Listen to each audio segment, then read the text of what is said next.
they have to detassel every other row. Otherwise, there's going to be a little sexual activity between these adjacent rows, and that messes up the seeds and the offspring. That's how they have to control it, you see, because they want to preserve the hybridization in a certain way. Now, we've known about this because that's the way the Germans bred a dachshund. You know, they got shorter and shorter legs and longer dogs because these dogs were bred to get after badgers, which means going down a hole. And dachshunds, incidentally, although they're a very gentle dog, when they smell blood and the attack is on, are incredibly vicious. They go right to the end. But these dachshunds were bred to do that. Well, my point is that this environment is powerful stuff. But it is no more powerful than what you start with. So, from an Anissa point of view, we have an epigenetic perspective on the heredity environment thing, and we say environment is important, heredity is important, but the real thing is the interaction between the two. And it is in the interaction where we can invest our efforts. And we can also alter this. So we have a lot of powerful things to do on our side. The Jensen research tries to establish the fact that 80% of what you can become is determined hereditarily and 20% is determined by the environment. But I just, for the life of me, cannot understand how they arrived at those figures, even though the studies were, some of them were done carefully, and they were done with twins isolated at birth. You see, if you get identical twins, they then have exactly the same genes. Now, if you take these identical twins and you take one over here and you put him in a foster home that's poor and badly organized and doesn't have very many opportunities, and you take this twin and put it in a home that's filled with opportunities and so on, then you're going to get a difference. And Jensen says you won't get any more than 20%. But you see, how different can an environment be? Well, it can be, we don't have any way of measuring how different it can be. And I feel certain that I could take one of those identical twins, I could wrap him up in a wet gunny sack and keep him there for 30 years, and he's going to be mentally retarded. And I can take the other twin and I can tutor him one-on-one. I'll find him an Aristotle and a Plato to work with him 12 hours a day, and I'm sure we're going to boost him up more than 20%. In fact, I bet you I can make 120 points IQ difference between the two identical twins. Now, it may be that the way we do things now, it might be 20%. But let's suppose Jensen is right, that 20% is all that you can have any effect on. Well, since we say that 79 IQ is on the upper edges of mental retardation, if you add 20 points to it, you get 99. And since we say normal IQ is 90 to 110, we've at least brought the kid into what we consider now to be the normal range. Well, that's quite a lot. If you can take him from a mentally retardation category to normal intelligence, well, I mean, who could ask for more than that? Well, we can. We have. And I think we have the system to do it. Now, when somebody asks you, then the question, well, which do you think is more important, heredity or environment? You would say both are absolutely essential. But the thing that we concentrate on from an Anissa point of view is the interaction between the two. And of course, we also have say on the environment, as well as the interaction. Don't forget, nutrition is a form of interaction with the environment. the interaction takes the form of eating. You put some of that environment out there inside you. And what you put in, of course, has an effect on what you are too, because you're made up of those things. So we say that Anissa has an epigenetic view of development. Epi means on, genetic means genes. So it's on the genes. In other words, there are effects that can be made on the genes by virtue of the interaction between the environment. In other words, the environment doesn't control everything, the genes don't control everything, but in fact, it's the combination of the qualities of the two as they interact.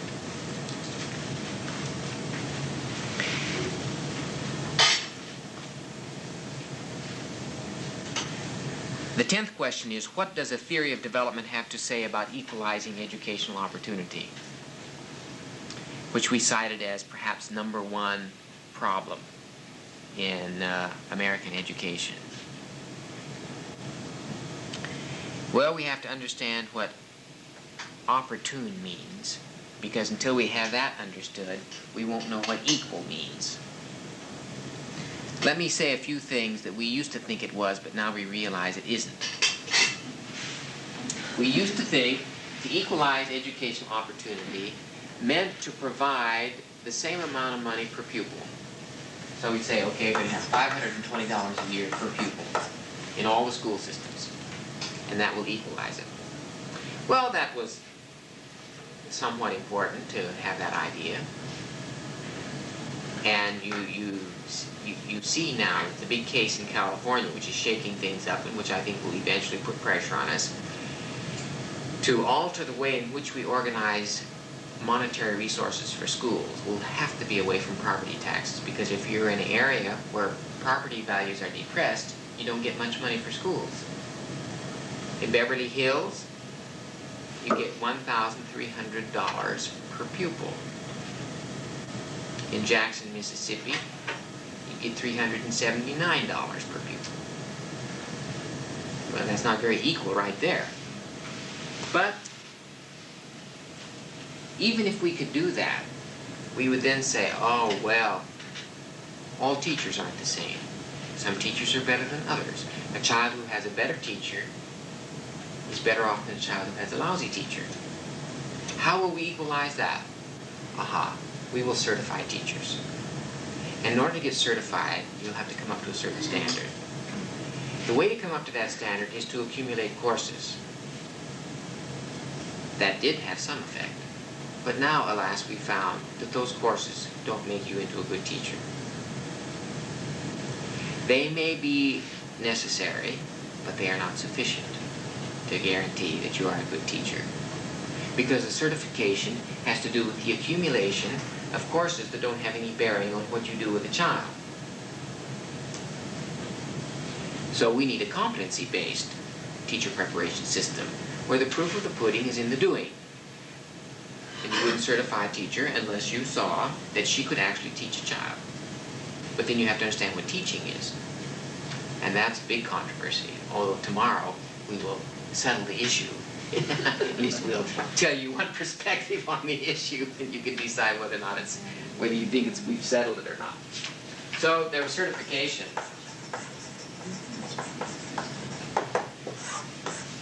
Well, then we realized cultures are different, and kids come from different cultures, and the kids that your kids go to school with have an influence on their education. So we thought, well, we better mix everybody up, so we have busing. Busing and cussing. Busing and cussing, yes. Well, you know, in Boston, poor old Boston is really having a rough time. And so Judge Garrett, you know, recently divided Boston up into 9 sections, and he assigned a major university in Massachusetts to each one of those sections, and UMass has been assigned to Section 7. So some of the people from the president's office came over to visit the School of Ed and say, well, now what are we going to do there? We have to do something. And so we said, well, what if you got anything to do with it? He said, well, no, we're not going to put any money into it.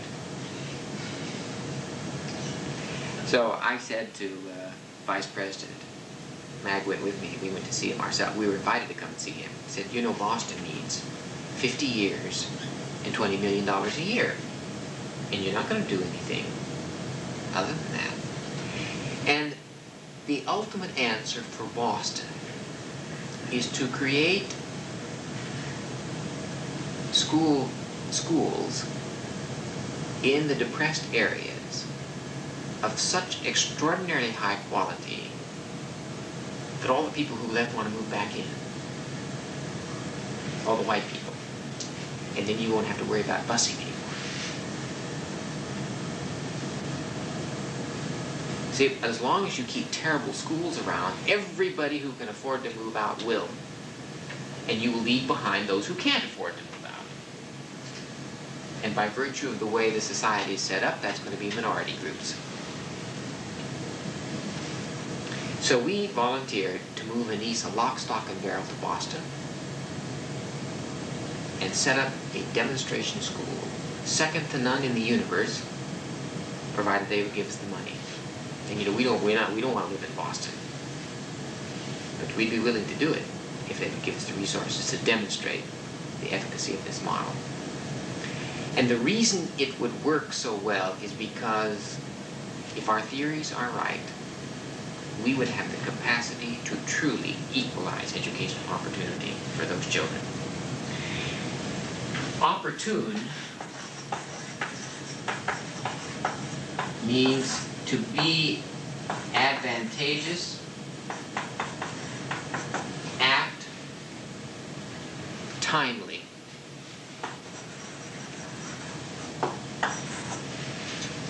Now, what kind of an experience is therefore going to be opportune for a child?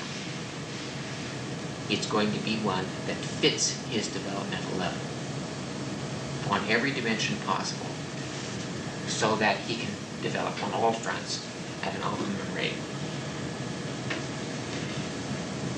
That means, in essence, individualizing instruction. But you can't individualize instruction if you don't have a theory of development that will enable you to create experiences that matches the child's developmental level. And we ourselves are not terribly well equipped to match experience with a child's developmental level. That's what the 20 years of research on our drawing boards is all about. We'd be willing to move to Boston and try it out over the next 20 years. But we know enough now to know that we got to do it, and we have a head start over anybody else that I know of in doing it. And I feel certain that if we started with those babies and had them for 15 years, no matter who they were, as long as they didn't have brain damage, they would emerge to be the prominent citizens, the physicians, the engineers, the lawyers, the architects, the educators, the philosophers, the writers, the musicians, and the artists of the future. They would not become the bums and the down and outs, and the liabilities and the mental wrecks and the delinquents and the criminals. They would, in fact, have power over their own destiny and assume a prominent position in the society. So, to equalize opportunity means not to make it the same. That's what people have made the mistake about. They think equal means sameness. But for us, equality means making the experience fit, and that means making it different, not the same. In other words, if a child needs math only 50 minutes a week, then he just gets it 50 minutes a week. But if he needs it 50 minutes a day, then he gets it 50 minutes a day. But if you give only 50 minutes of math a week for everybody, that experience is not equal, because some need it and some don't. Now, we have big arguments with people who think that, by golly, I want my kid to have exactly what her kid has. Well, when you ask for that, you are asking for unequal educational opportunity. That's where the big mistake has been. My little Sarah, who had such one dreadful time learning how to read until school was ruined for her, I mean, going to school in the morning, I had to just kind of yank her out of bed and get her dressed, and there was a hassle every single morning to make her go, and if I had had any guts, I would have just called up the school system and told them to go soak their heads, and if I could afford it, I would have hired a tutor to look after her, because she's a bright, intelligent, happy, aggressive, vital child. See? But the school did not know how to individualize instruction for that child. They tried to make her do what every other child was doing for the same amount of time, at the same time, in the same way, and it didn't fit her. It was therefore everything but opportune for her. It was not advantageous, timely, or apt.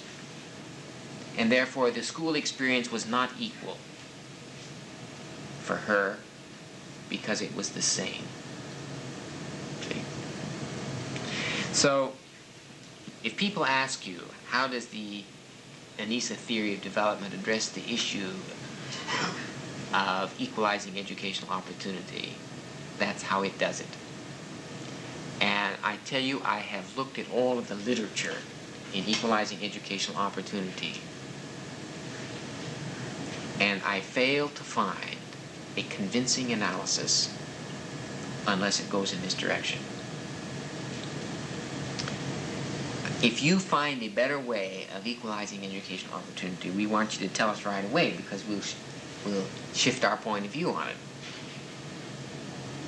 But I think it's at least our detailed analysis over the last 10 years on this issue. And I was heavily implicated in Head Start right at the beginning. In 1965, the first year of Head Start, I went to Washington with the basic ANISA ideas. And I said, what is going to be the theoretical basis for Head Start? How are we going to do it? I said, have we got a system worked out so we know what we're doing? He said, no. I said, well, then give me $1 million and let me work out the system over in a quiet corner of the country. I don't need any publicity. I just want to work it out till I'm sure. And then once it's worked out, everybody can have it.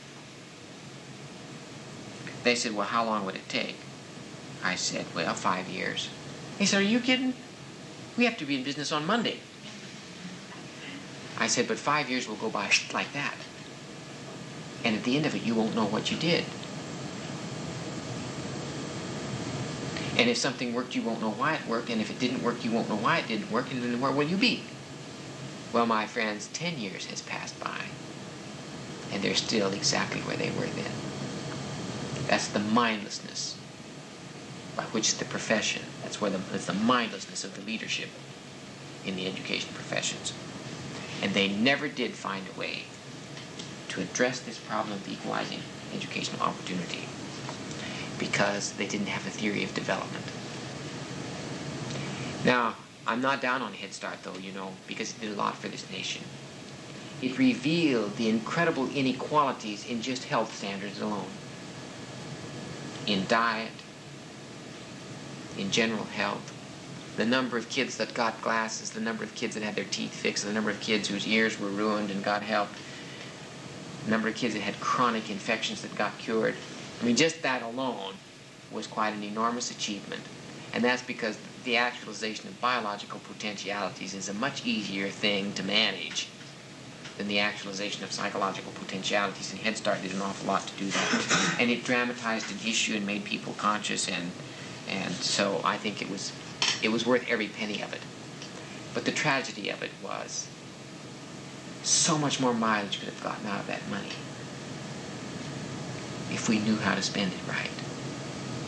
Now Title I spends even more. It spends $1.5 billion a year. And it still doesn't know how to do it. And the research data shows that they don't. That's because they give the money to people to do the same thing that they're doing, which is failing, to do that better.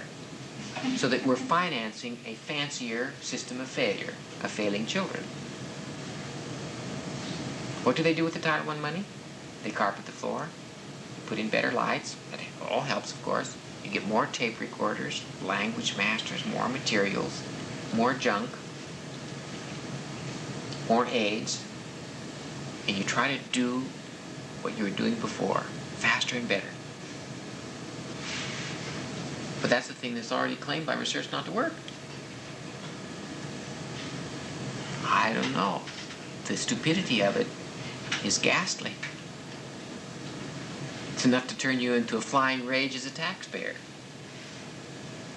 And it's interesting, we were invited down to Washington to talk about ANISA to the Division of Compensatory Education, which is the chief agency in the federal government that is supposed to be equalizing educational opportunity. But that money cannot go into the development of a model or into the training of teachers, even though the Title I literature itself says the most important factor in making a successful Title I classroom is a teacher who knows how to teach those children.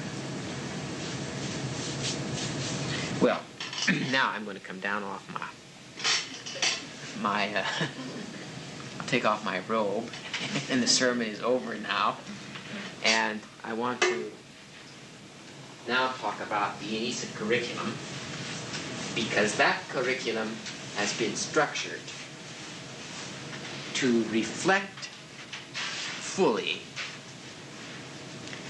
the arrangement of resources and their deployment such that educational opportunities are equalized for children.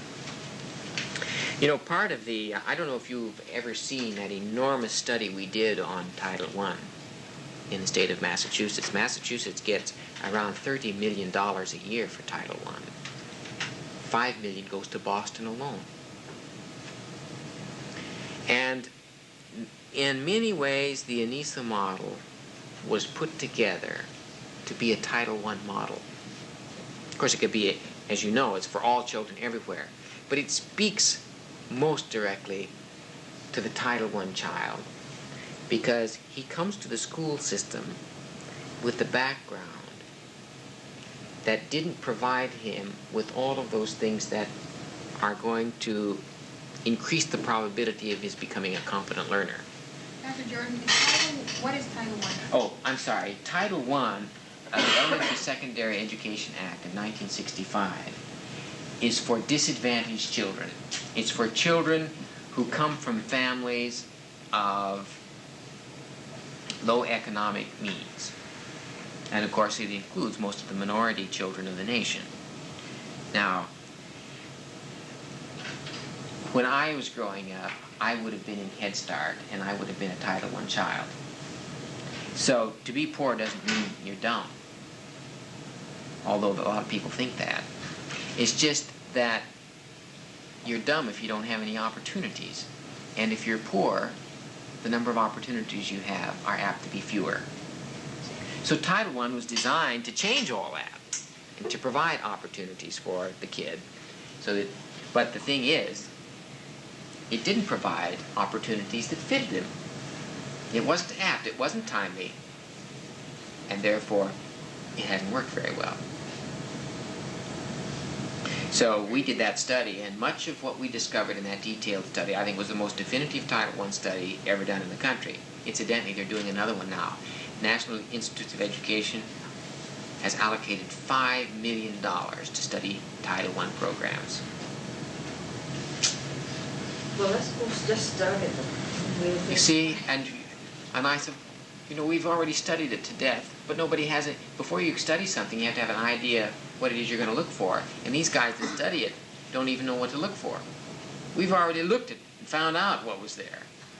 It would be much better if they would give us the $5 million and let us get on with it. But somehow there's just no way of talking people into that. Well, on to curriculum. Curriculum as a separate field has only been around for about 50 years. And yet it's been a concern from the time of Plato. Most people think a curriculum is simply the course that you take. And by the course that you take, they mean the books that you read and the tests that you take and the material that you have to cover. So that the view of curriculum for most people has to do with the body of information that's going to get covered. and that you want the child to learn, to memorize.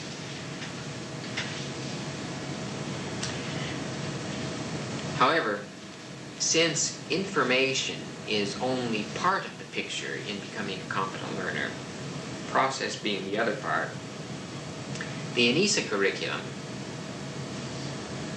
redresses that imbalance in traditional systems.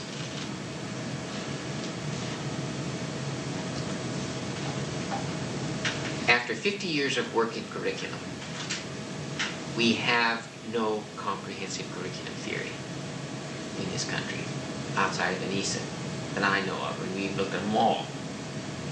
There's an awful lot of words written about them. As Mag will tell you, she's read a stack of books this high on it. They all talk about what a curriculum theory ought to do, but they never ever got around to making one.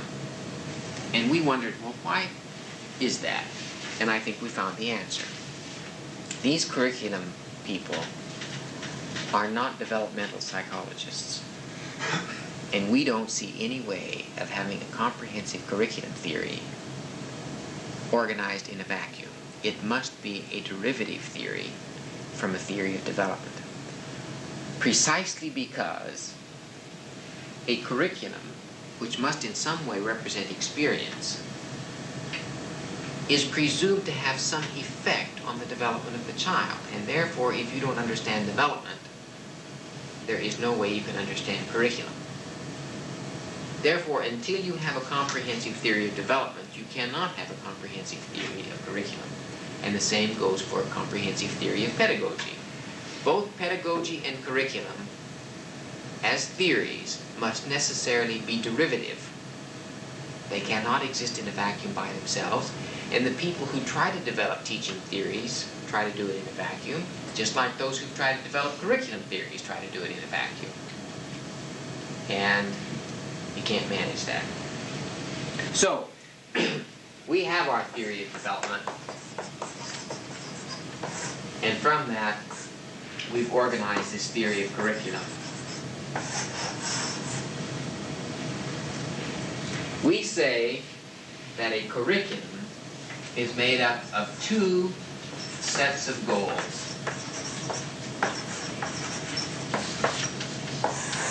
A, dealing with process, and B, dealing with content. In other words, a curriculum ought to specify what you want to accomplish educationally. That's the first thing you must do.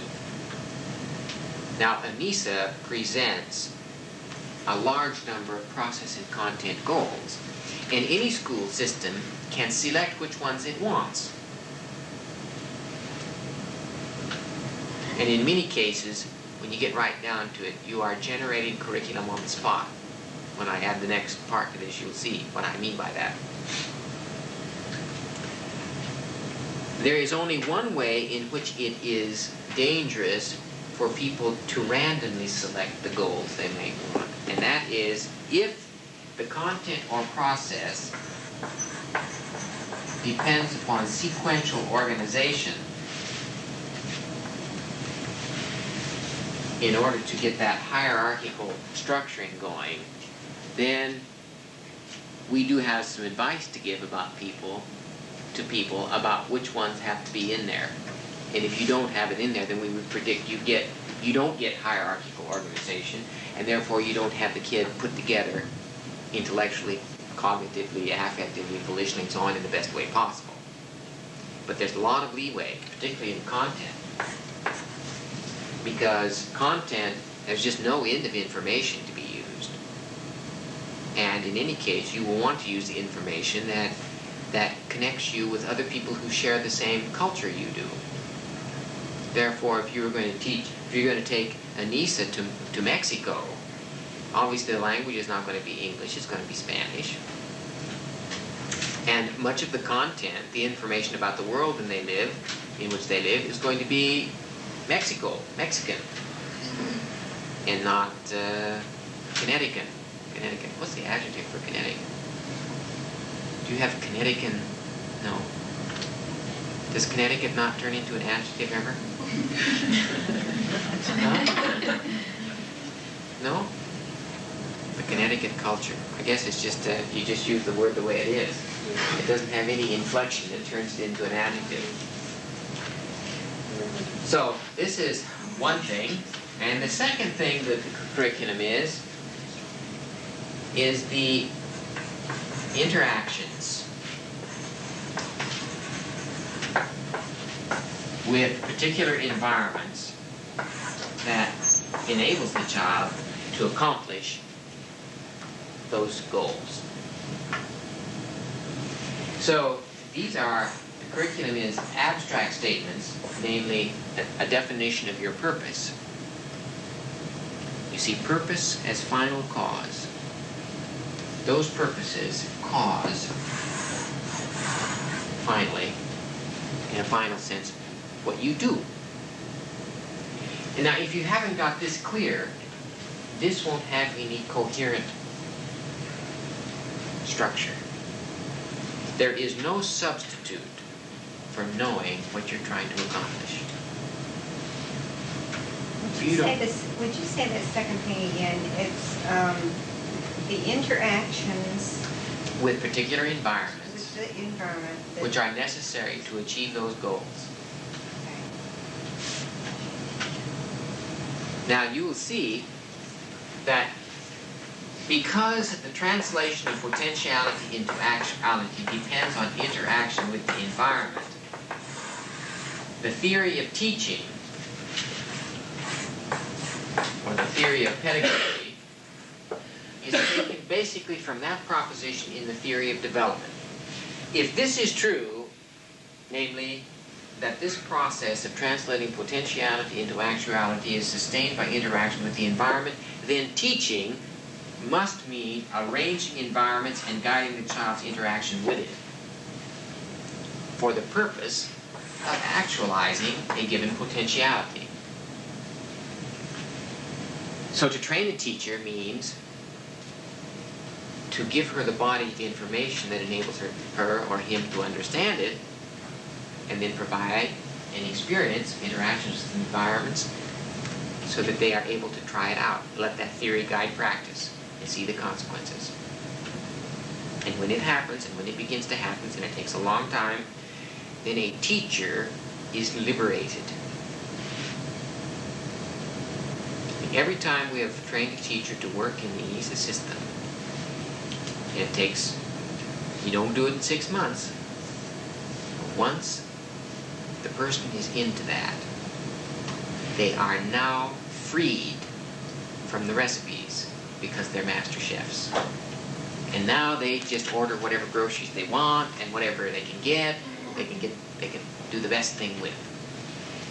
No matter what kids they get and what supplies they get and what environment they have, within those constraints they can put together the best educational experience for every single child. Carry him forward at the maximum rate. And of course it makes the teacher happier because she's not uptight about having to get a certain paper with a certain recipe in it. She can just, what she has in her head, what she needs to set up the experience for the child. Now, of course the methods courses in universities are not entirely useless. They give you some ideas of things to do, and a lot of those things will be all right.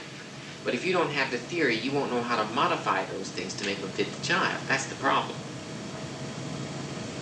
And also, you may not be able to order exactly what it was you had in the methods course in the university. You may not get the same text or whatever, you see. And of course, being a good teacher, as we will see later, means having known all this, you now have a way of assessing materials to be used. And you can order things better. A lot of teachers order a lot of stuff and they don't use it.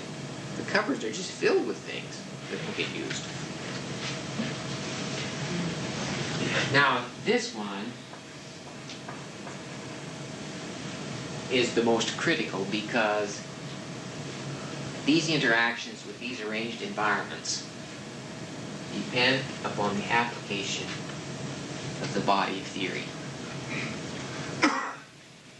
And this is how the theory of teaching overlaps with the theory of curriculum, because the theory of teaching defines teaching as arranging environments and guiding interaction. So you have the teaching theory overlapping with the curriculum theory, and the way it overlaps is in this area right here. In other words, once you have a specific objective in mind, say a certain process, and I'm going to go through these processes in more detail after the coffee break, so you get an idea of what they all are, and then suggest the organization of content. And then this afternoon,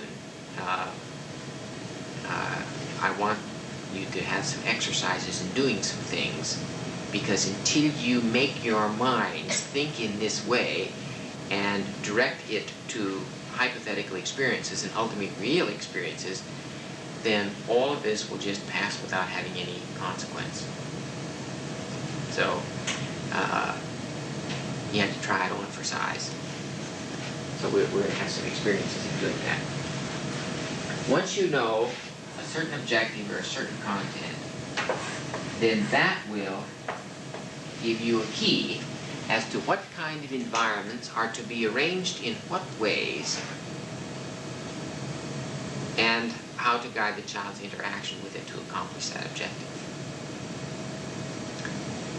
Keep in mind that a particular objective may in fact be chosen by the child and not the teacher, because we want the child to become independent. He'll never become independent if he isn't able to determine his own purposes part of the time.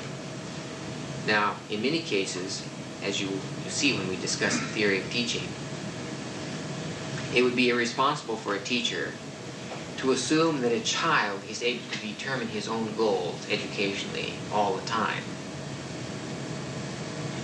There will be some who will be playing basketball 16 hours a day, if that were the case.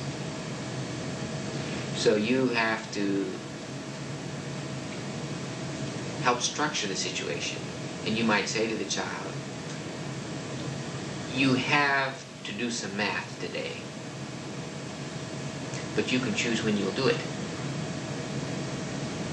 In other words, we always like to have some aspect of every experience include an option where the child exercises his own volition, choice, and decision making. But he can't have absolute choice all the time. In some cases, during part of the day, he should be allowed to decide what he's going to do and when he's going to do it and how he's going to do it and who he's going to do it with and what he's going to do it with. But you can't have the whole day go like that, or you'd kind of have pandemonium. On the other hand, if you're individualizing instruction, you must have the help of the child to do it. And that help comes primarily in the form of his revealing his developmental level by virtue of the choices he makes of things to do. Because that is one cue that you can't ignore. And that's the reason why you've got to have those options in there. The options chosen are data for the teacher to use in assessing developmental levels, and if you don't make the choice possible, then you won't get the information, which means you won't be able to individualize the instruction because you won't be in touch with the child's developmental level. Okay, when we come back from coffee then, I want to break these processes down so you get more of a concrete notion of what the specific goals are and indicate the organization of the content area of the curriculum, and that will then provide us the body of information we're working with this afternoon. Okay.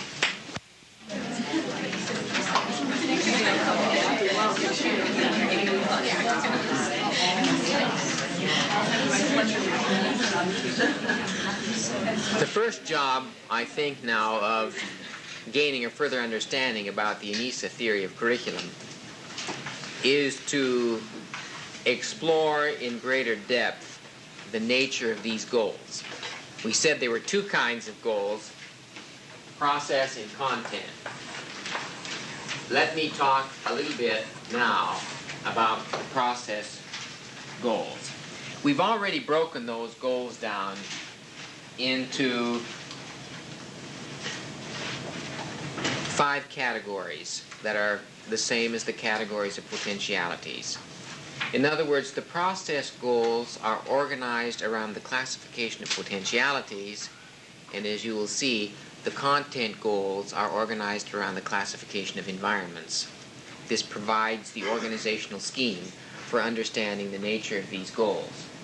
So, the processes that are going to be a part of the curriculum, the process curriculum, concern psychomotor,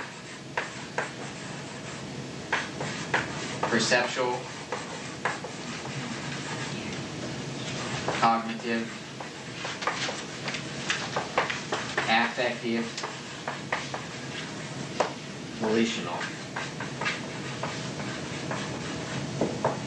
And I think almost all of you have read enough of the ANISA literature to get a sense about that.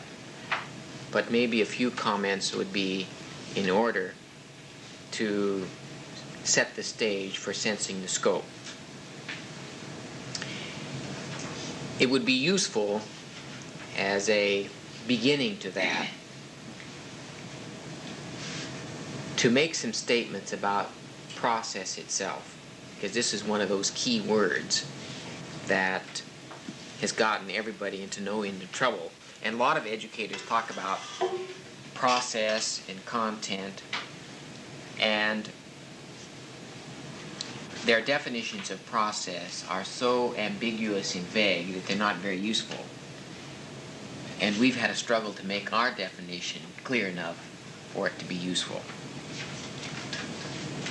As I indicated before, at the end of our 6 weeks, 2 years ago at UMass, it finally came to light that at the end of that 6 weeks, almost everybody had misunderstood what we meant by process. They thought that we meant by process the experience the child went through. In other words, if you're going to have him build a stack of blocks of different sizes to seriate them, because you wanted him to learn the process of seriation, that what we meant was putting those blocks together, starting with the biggest one first, going up to the small one. That is not what we mean by process, although you could call that a process in layman's terms. After all, a process is simply a sequence of things that starts here and ends there, and includes everything that goes on in between. That activity of arranging those blocks in a certain order is what we call the interaction part of the curriculum. And that interaction is designed to help the child internalize an operation, a mental operation that we are calling a process. So these process goals all refer to getting certain structural changes taking place inside the child's head that enables him then to behave in a certain way that he wouldn't be able to behave otherwise.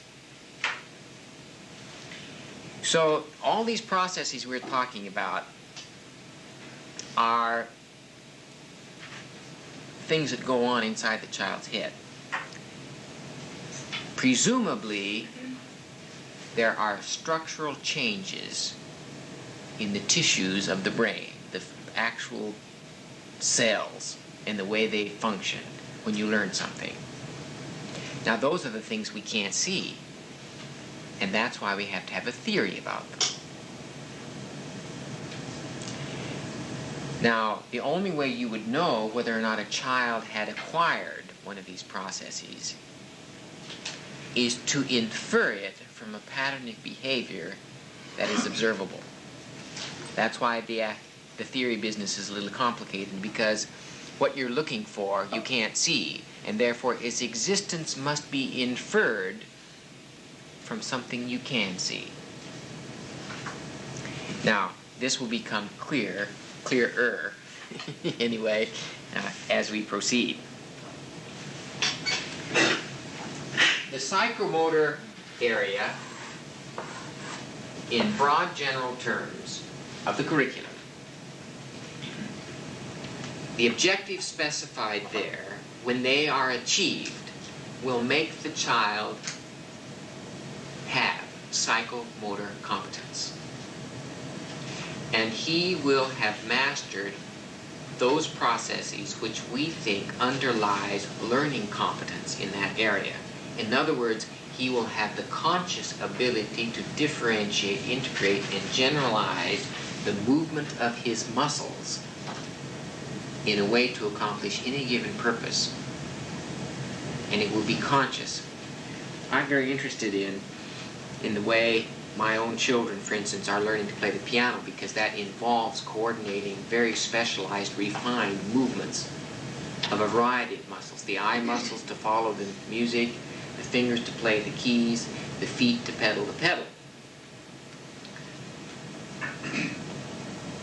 And I have the thesis that most children find learning how to play the violin and the piano an extraordinary trial, because the child does not have the learning competence, or is not given the learning competence to learn how to play the piano. He's just taught how to play the piano. And one thing he is never taught by teachers is how to practice it. You go to the piano lesson, the teacher assigns these 6 pieces, and you go home and rehearse an extraordinary number of mistakes. You come back, having internalized them, and the teacher says, no, this is not right, no, that's not right, do this over the wrong finger, the wrong wrist movement, this, that, everything else. It's very demoralizing. And now when you go back to the next lesson, you have to try to undo all those things that you learned wrong. And because she hasn't bothered to teach you how to practice again, you now learn a whole lot of other things, new things, wrong. So I got the idea a number of years ago that when you teach a child how to play the piano, the first thing you want to do is to teach him how to practice.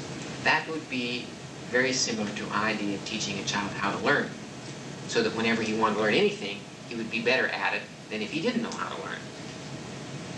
So I did a little experiment. This is why I lived in Germany. And I got myself a group, a very small sample of pupils. But I didn't let them practice without me there for the initial stages of their learning how. We started from scratch. And they loved it, because children hate to practice alone. They love practicing with somebody they like. And the reason it turns out they don't like to practice alone is that they can tell when they make a mistake, but they are not taught what to do when they make the mistake. And that's demoralizing, and nobody likes to hang in there if they're doing something that's demoralizing. So I thought to myself, if you could teach piano to children in such a way that they never were allowed to internalize mistakes badly, in a very deep way, that they could learn to play the piano very quickly. And the evidence for this would be that within 9 months, they could all be giving a little recital and feeling very comfortable about it. So I set as my objective, as evidence for having achieved the objective, or demonstrating the thesis, that within 9 months, all these pupils would participate in a recital, and they would play as well as children who've been playing 2 or 3 years that I've had experience with before. And we pulled it off. But it means that you have to be with the child every day to practice with him. That's expensive. But then you make 6 times the progress within the same amount of time. So you know it's worth paying more.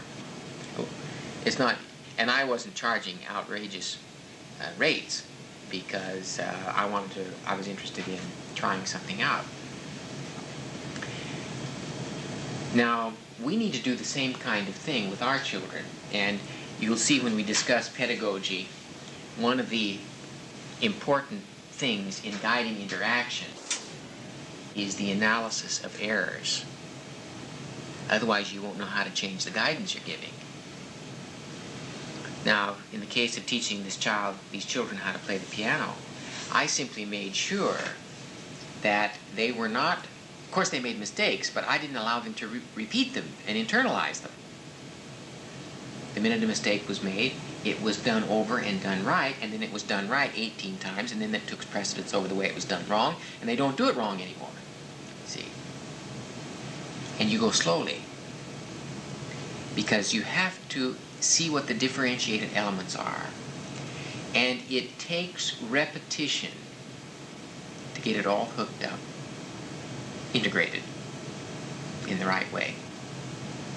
So that's the way you break something down in such a way that children are less likely to make mistakes, and then if you're there giving guidance,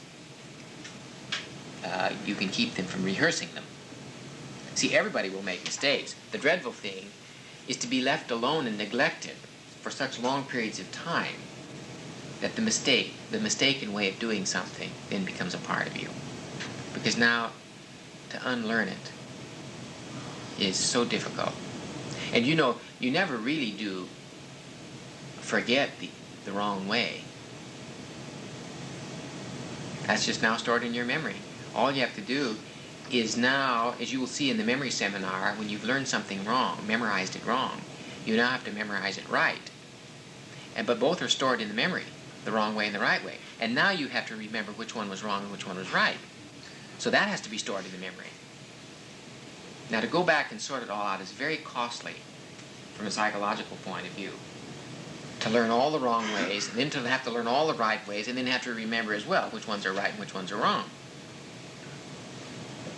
Now, you all, I know, have difficulty spelling certain words that you learned the wrong way.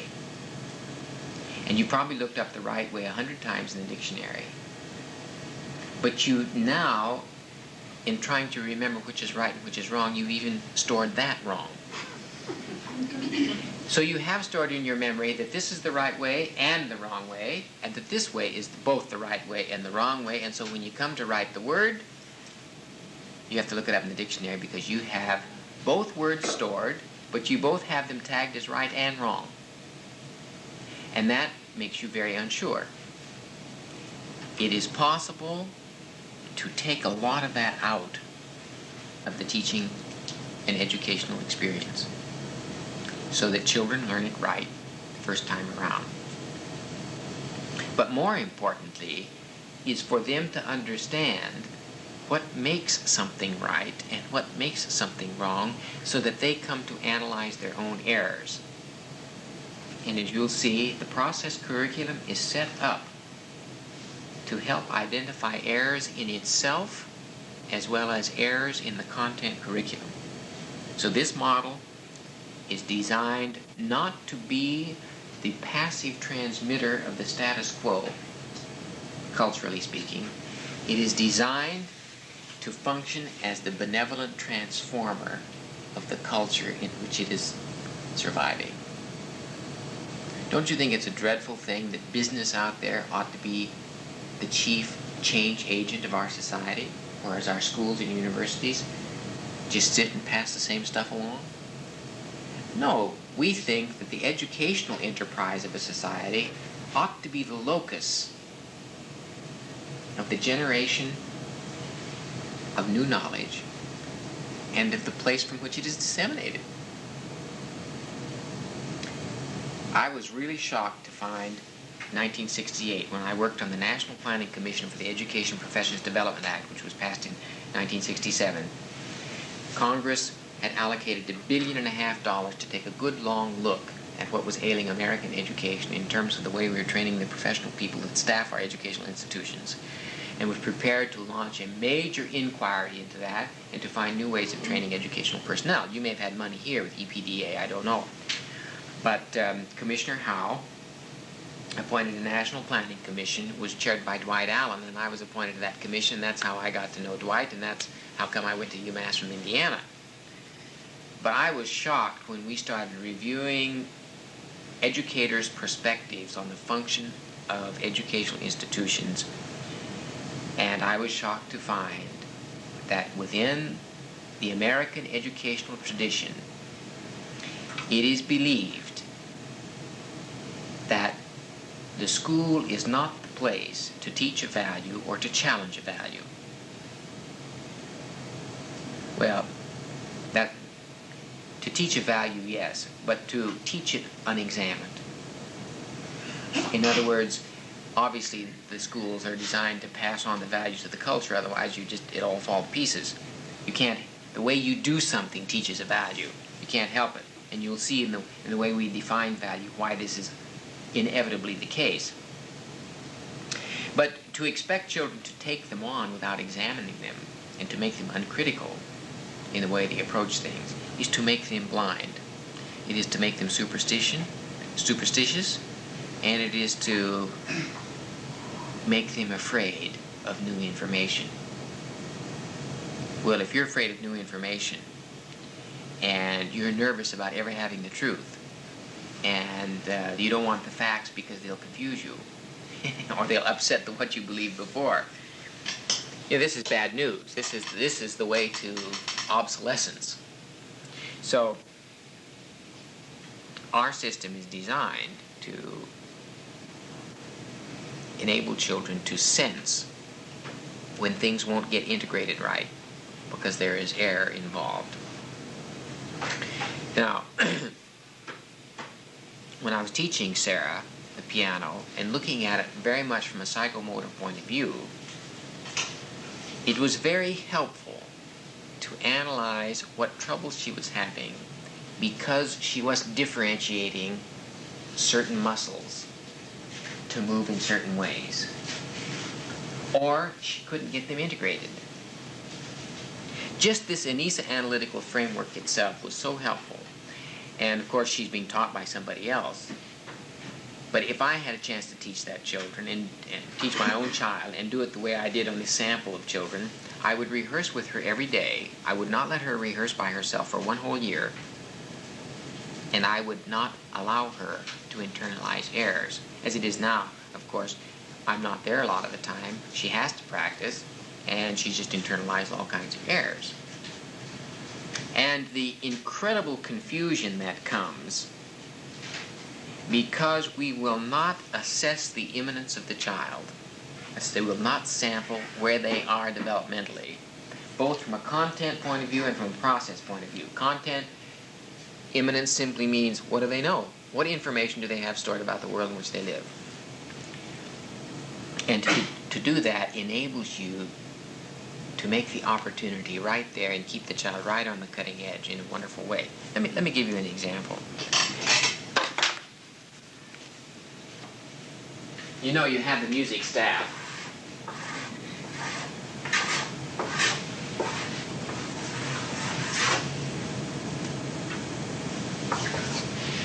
And you have singing. And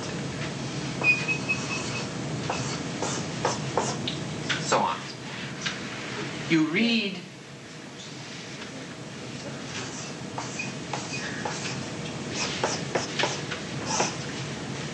from left to right. And that involves moving the eyes from left to right.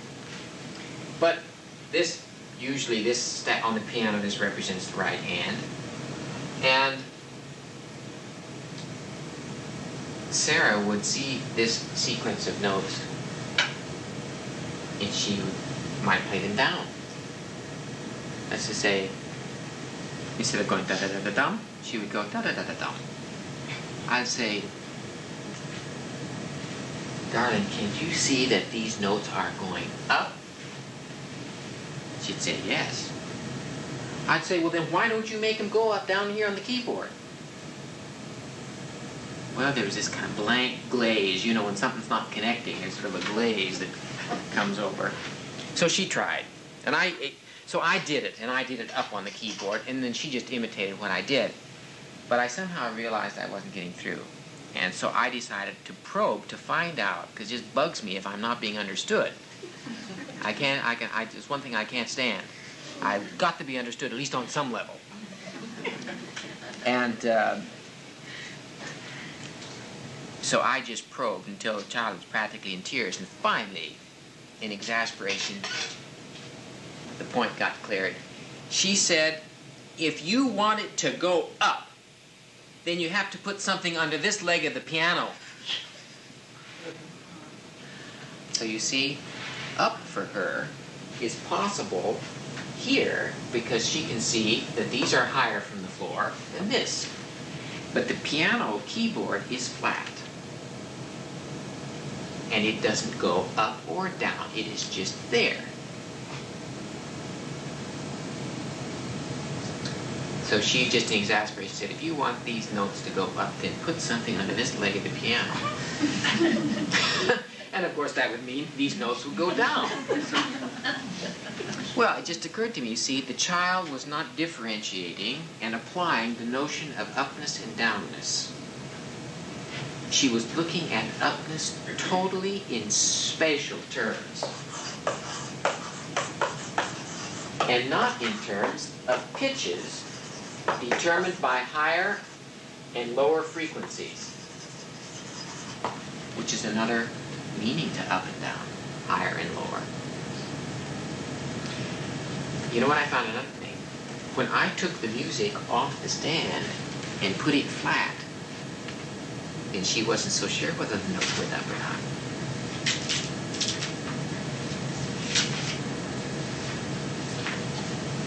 Set it up, and they definitely go up. Put them down, well, they're just flat again, you see. Well, once I realized this child is looking at this thing in spatial terms only, and she is not making a differentiation between the meanings of upness and downness and higher and lower, then the whole thing got resolved. I must have identified 60 or 70 of those kinds of hang-ups in this child, which when they were clarified, she just would be released from the confusion and the bind, you see. Another one was, this would be 1, and this might be 2, 1, 2, 3, 4. In piano, thumb is 1, this is 2, 3, 4, 5. 1, 2, 3, 4, 5. Now I know that most people don't call this the first finger. They call this the first finger. But in piano, thumb is 1. But you see, here's the bar line, and this is beat 1. So I'm calling out the numbers of the beats. I'm saying 1, 2, 3, 4, and she is looking at these numbers, which are the fingers. Well, this poor child was going like this, and I said, why are you jumping around like this? She said, well, you're saying 3. I said, well, it's the third beat. She thought these numbers referred to, she didn't know, she kept jumping back and forth between beats and fingers. Because we're using numbers to refer to all of these things at the same time. And then there are letters here too, you know, this is F, this is B, C, D. So I said, play the second finger on C on the third beat, for heaven's sakes. Well, that's too much to process, right? Well, you can see how a child could be just faced with an impenetrable sea of confusion of just the way these things are symbolically represented. If you don't differentiate, break it down, rehearse those differentiations, make sure they're stored in the right way, and then slowly make the connections in the head, and slowly make the connections with those symbolic connections in the head with what you do with your fingers. And if you do it sequentially, and if you do it right, you build up a hierarchy of structure in the mind that it enables the child to play. But even now, you see, she's got the problem of the tremendous confusion of having associated so many things. You have to go back and now remember which is which. But the wrong thing is always there. You don't forget what you knew was wrong, that you learned was wrong. It's stored in there too, and it takes up space, presumably.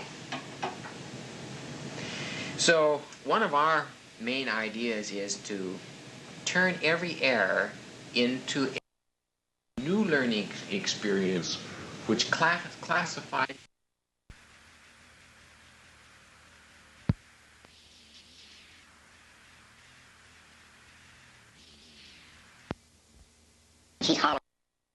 the line of thought is absolutely crystal clear and cutting.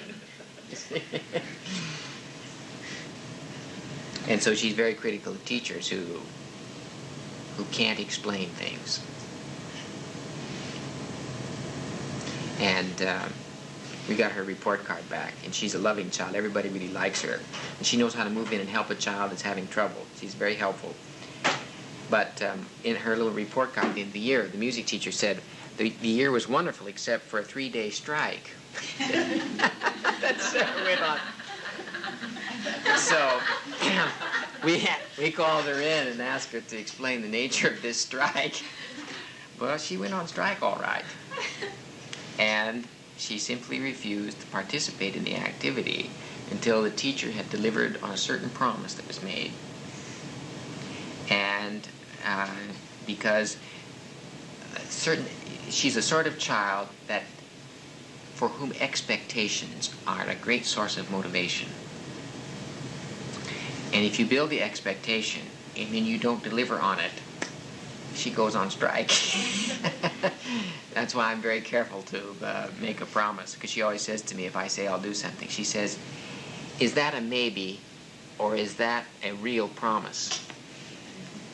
I said, well, no, that's just a maybe. She said, well, I don't like that because your maybes always turn out to be no. She said, you have 3 answers, yes, no, and maybe, but there are only really 2 answers because no's and maybes are the same. I mean, she really just, pushes like this. So I think she's going to be a lawyer. She loves the idea of a contract, and she's very sensitive about what constitutes breaking that contract. Well,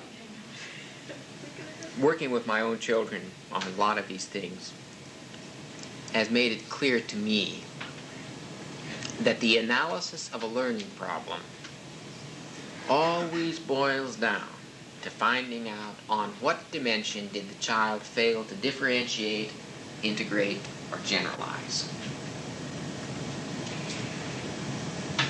And if there are conflicts between different parts, these conflicts will be there because there has been an erroneous generalization, or there is a missing integration, or 2 things are regarded as the same when in fact they are different, which means there was a failure of differentiation. So we're going to talk about, in teaching, the analysis of error tomorrow, and we'll get into that just a little bit more. But I think you can begin to see the richness of the possibilities and the incredible power and effectiveness of a teacher who brings to bear on every situation this entire body of theory.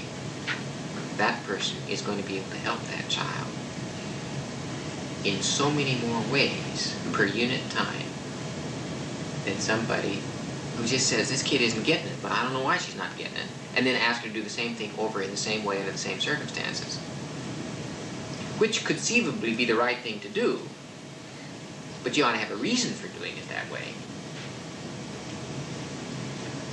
After all, repetition is worth something. Well,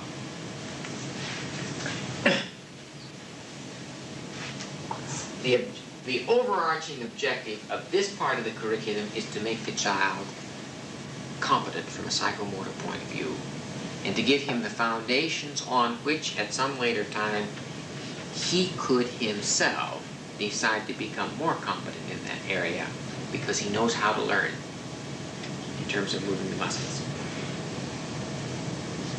Now, the last 3 days of the 2-week session is going to be a psychomotor workshop. I don't know how many of you are signed up to come, but we are going to present to you then, or those who attended, a wonderful document, which I'm staying up all night these days to edit, which is a complete analytical framework for the development of psychomotor competence for young children. As you know, we've had a visiting scholar with us this whole last semester, Dr. Patricia Tanner from the University of South Florida. She's known about ANISA for several years, and It's a tribute to her and a tribute to us that she would take off and at her own expense come up to work with us for one whole semester. That she considered it a time for professional mind stretching to be with the ANISA team. And we found, on the other hand, that she has made an extraordinary contribution because she had terrific experience and knowledge. And when it all got organized and came out through the ANISA theoretical framework, there is enough in that document to keep any teacher busy for 30 years in thinking up things for children to do to increase their psychomotor competence. In other words, interaction things to do to make them competent from that point of view. Now, the reason there is such emphasis in the psychomotor domain lies in one of the basic propositions of the theory of development, namely that the translation of potentiality into actuality depends on interaction with the environment, and the main way you interact with the environment is to move your muscles. And don't forget, all of these other potentialities are actualized by moving through the interacting with the environment, and therefore how well you develop your mind and your perception and your feelings and your volition is tied in inextricably with psychomotor development. That's why I think a quick way to retard a child who is born potentially with a very high IQ is to wrap him in a wet gunny sack and just leave him there for 30 years. And I can guarantee you he's going to be retarded, because you won't let him interact with anything but a wet gunny sack. And if you put him in the dark so he can't see anything, and you soundproof the room, in a very short space of time you will have a babbling idiot that won't grow and develop at all.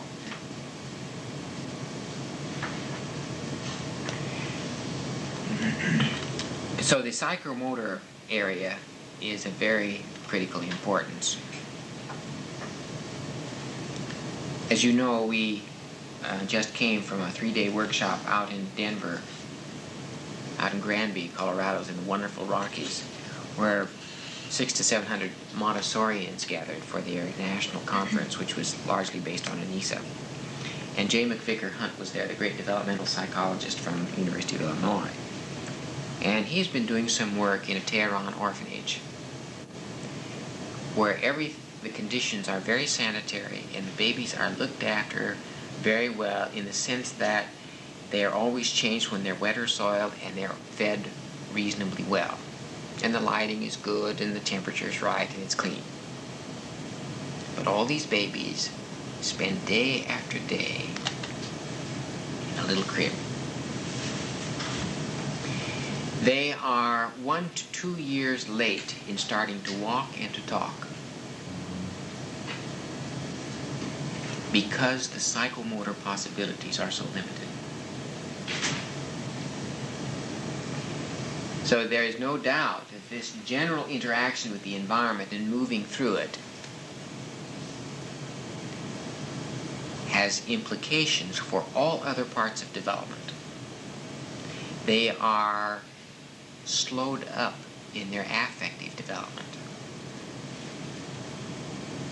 Their growth generally is stunted because they have lower appetites because of not being able to bounce around enough.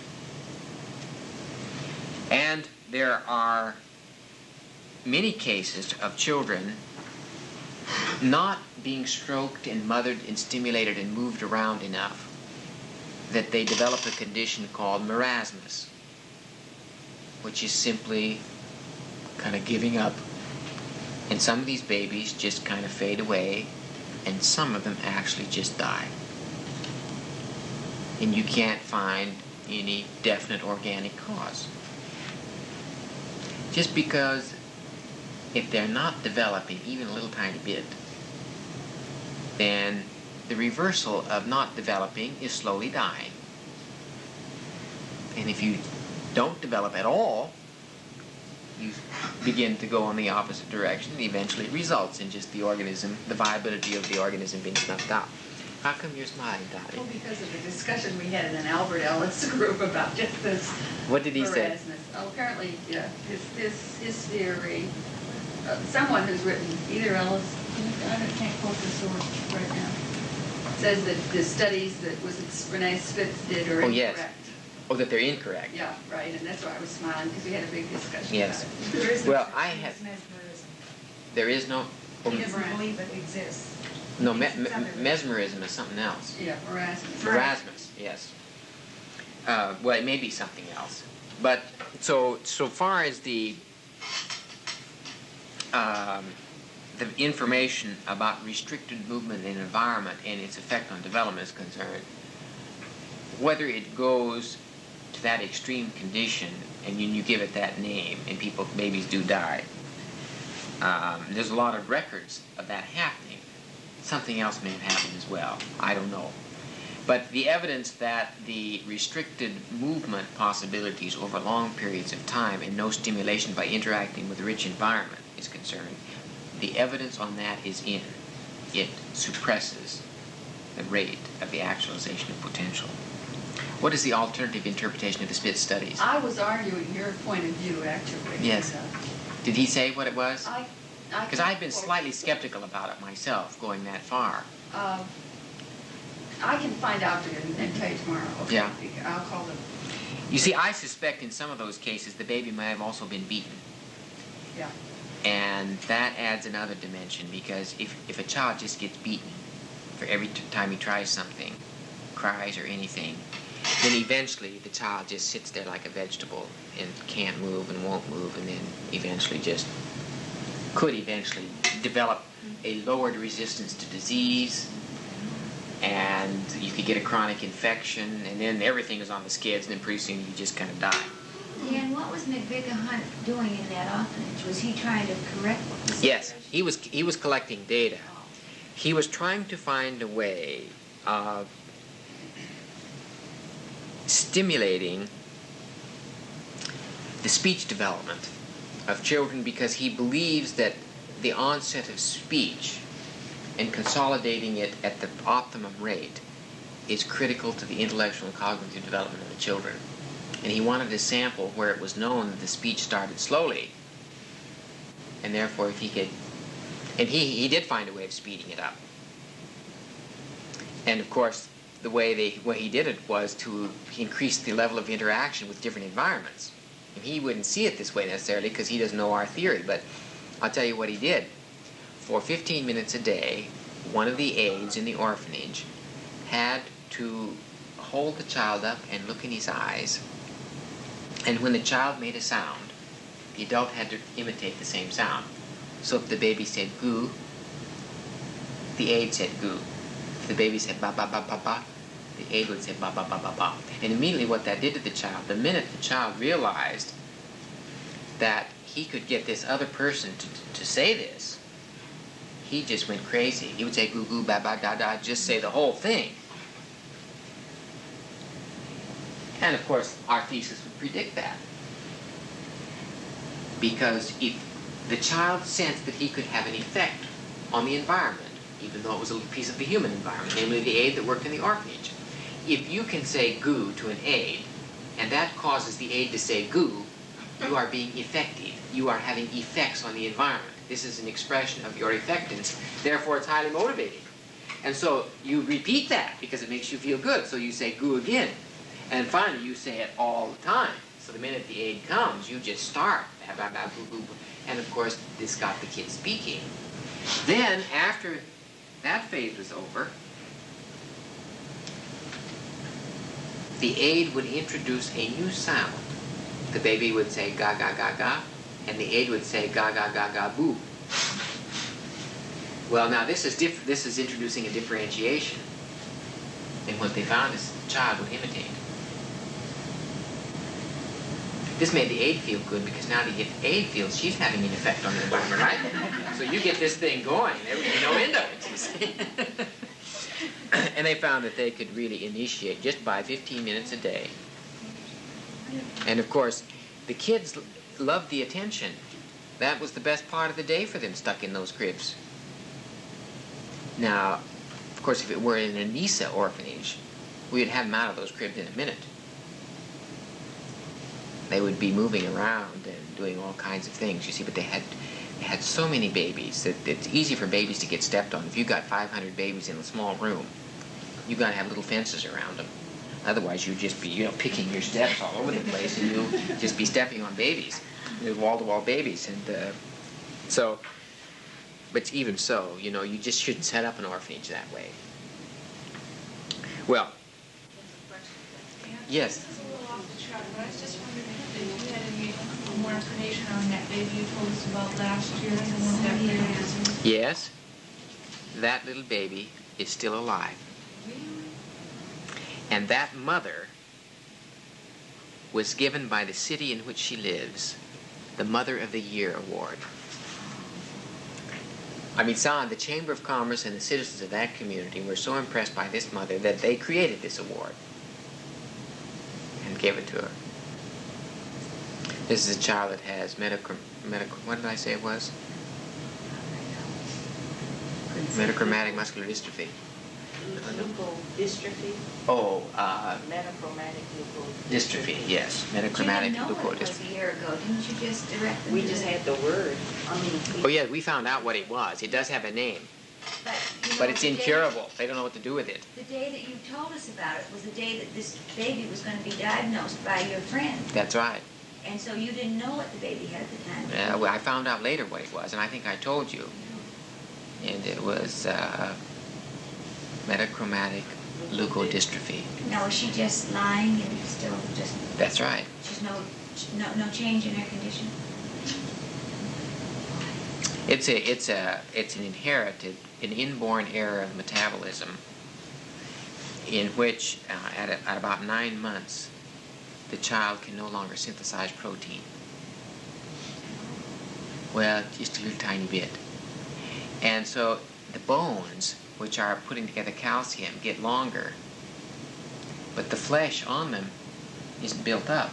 And so as the child gets longer, you have less, everything has to get stretched. And so this child looks about this long now, can't move because there's no muscles to move anything. It's just like a little skeleton covered with bones. Literally. You just couldn't believe it. And of course, there is, since there are no muscles to move anything, the child cannot even have a bowel movement. Or swallow. The child just barely has strength enough to swallow. It just kind of, gravity goes down. And the mother has to reach into the bowels and clean the child out 4 or 5 times a day. And of course, the child can't move. She's just so weak. And we were so touched because these babies usually die by a year and a half. And this child is now going on 7. Is that right, Meg? Yes. And they say that she's just living on pure spirit, this child, because of the incredible love of this mother, who does not complain, who looks cheerful, who takes that baby around. And she had her at a conference. That's where we met her, and I couldn't believe it. I thought the physicians that they had this child with weren't giving any nutritional advice and so on.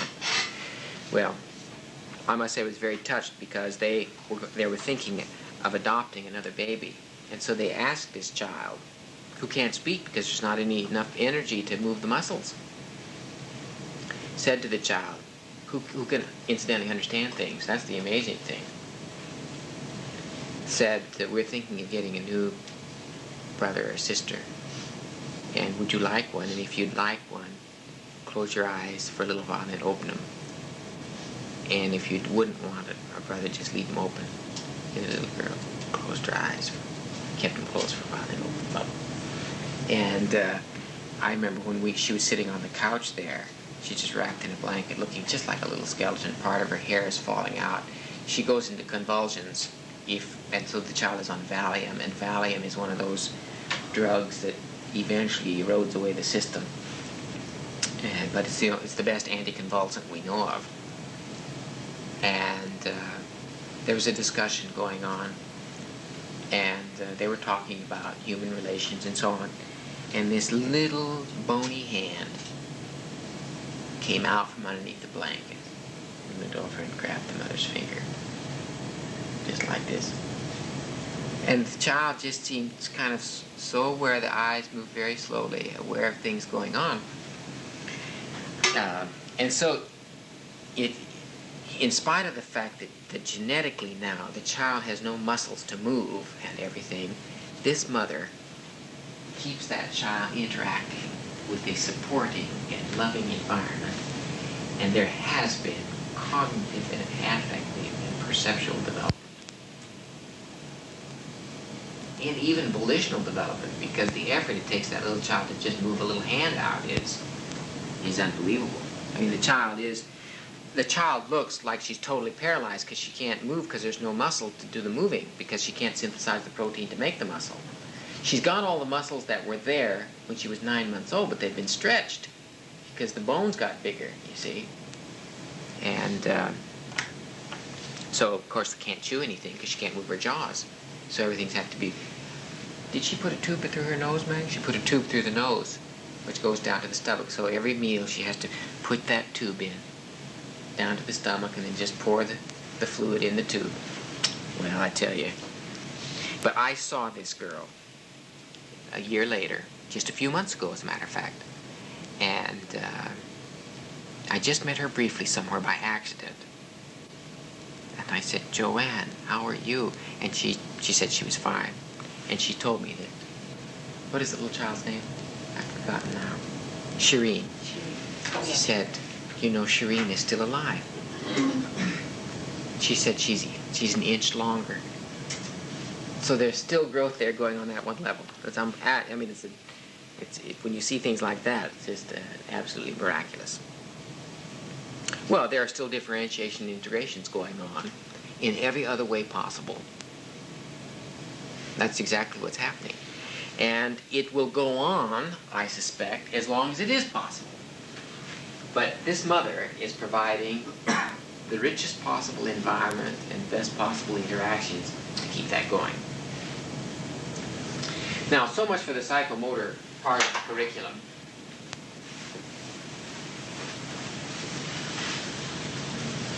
There is no way that I can overemphasize the fact that these things are never separated very clearly in the life of a child. A child is all of a piece. We have broken this down for the sake of achieving conceptual clarity on the part of teachers, so that we kind of know what we're doing, we know what our objectives are. It will be impossible for you to pursue an objective up here that won't involve the volition of the child, that won't involve his feelings about what he's doing, that won't involve some thinking about what he's doing, and that involves looking around or feeling or touching or seeing or hearing or tasting or something else. You will not be able to hold 20 million objectives in your mind while you're doing something. You should just be aware that every time you do something, more than one objective is being pursued. And you may have in your mind 2 or 3 at once that are being pursued, and that's okay. The idea is that some of these are very important, and they are worth singling out and organizing an experience to achieve those objectives alone, and then there will be some unanticipated objectives achieved in the process, and that's all just gravy. That's extra, and you should be thankful for it. And in fact, this is one of the things that makes evaluation of the ENISA model most difficult. As Ron Hamilton was telling me, he said there are so many unintended, incidental, unanticipated benefits that we aren't collecting data on. And in some cases you might not even know what they are, but you just, as one human being to another, you intuit them. But that's never going to attract $1 million. You've got to do more than just intuit the success. You have to actually collect the hard data. And that's what we want to get set up to do at some time.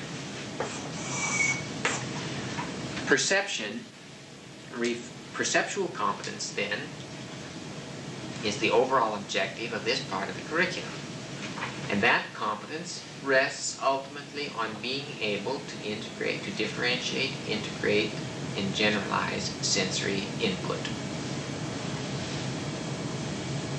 The question is then, what kind of interactions are needed with what kinds of environments to do that?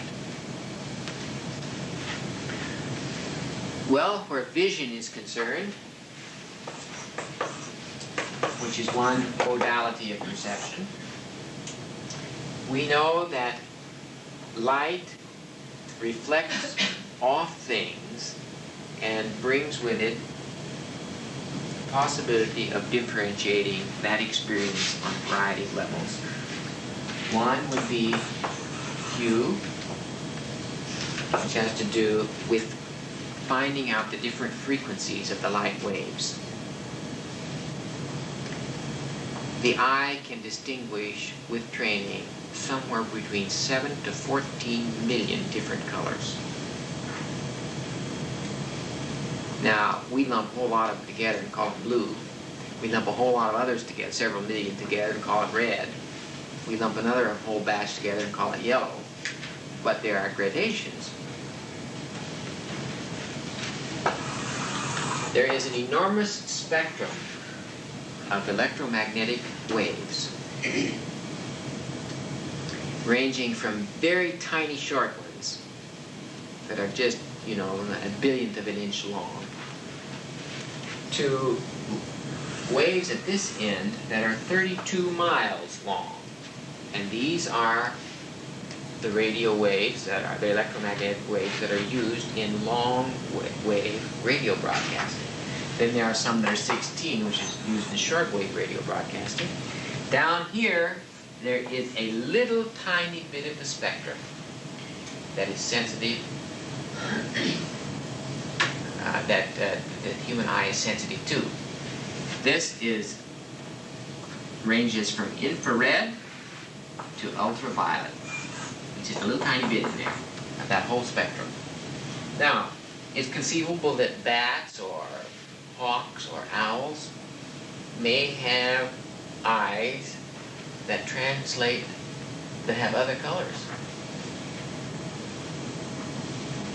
beyond this spectrum right here. It could be even the human beings do, but it's doubtful. But it's interesting that we should have an organ that would be receptive to electromagnetic waves just in that spectrum. These are, I don't know what they are, 520 millimicrons to, I don't know, maybe there's a physicist here, I can't remember what they are now. But it's just a tiny bit. So what did we do? We developed instruments to measure these and these. So we know they exist, but we can't see them. We have an instrument that is sensitive to them, and the instrument moves the dial, and we can see the dial move. And that gets at the same information. But seeing this green is getting the information directly, because what happens is that from this light source are waves of every length. This material is such that all the wavelengths not green are absorbed, and only the green ones bounce back into my eye. And they set up a certain chemical reaction which goes back here, and that particular kind of chemical reaction and impulse is subjectively translated into greenness. Now, when the child comes out of the womb, the retina has never experienced light.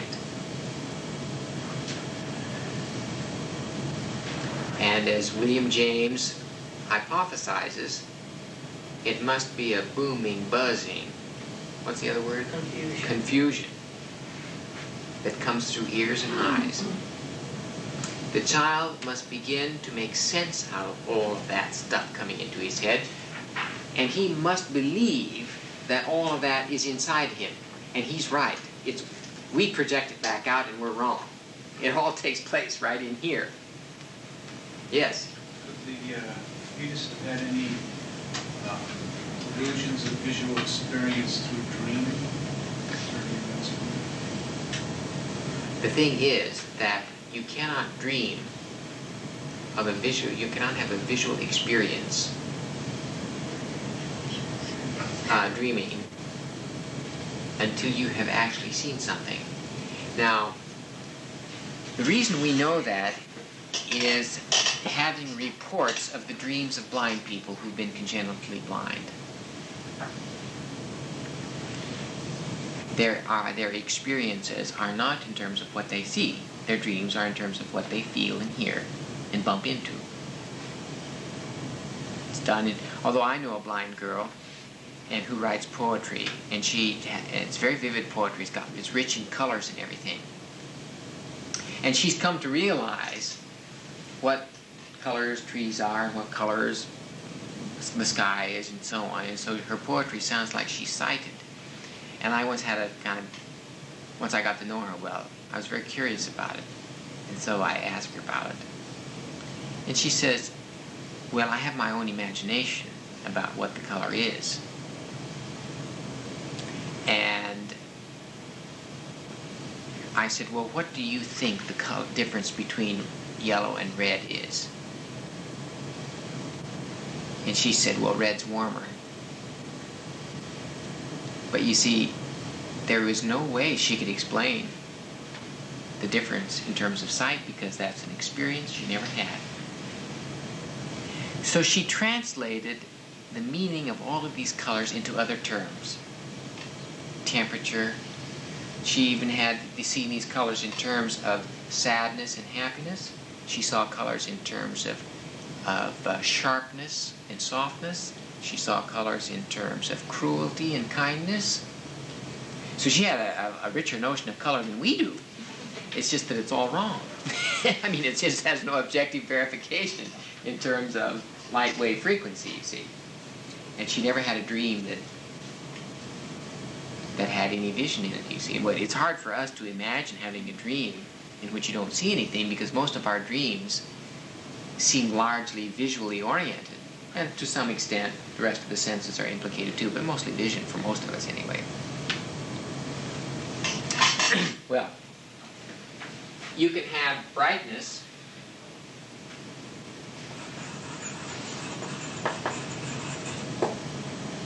You can have how much darkness or how much white or black, would that be saturation?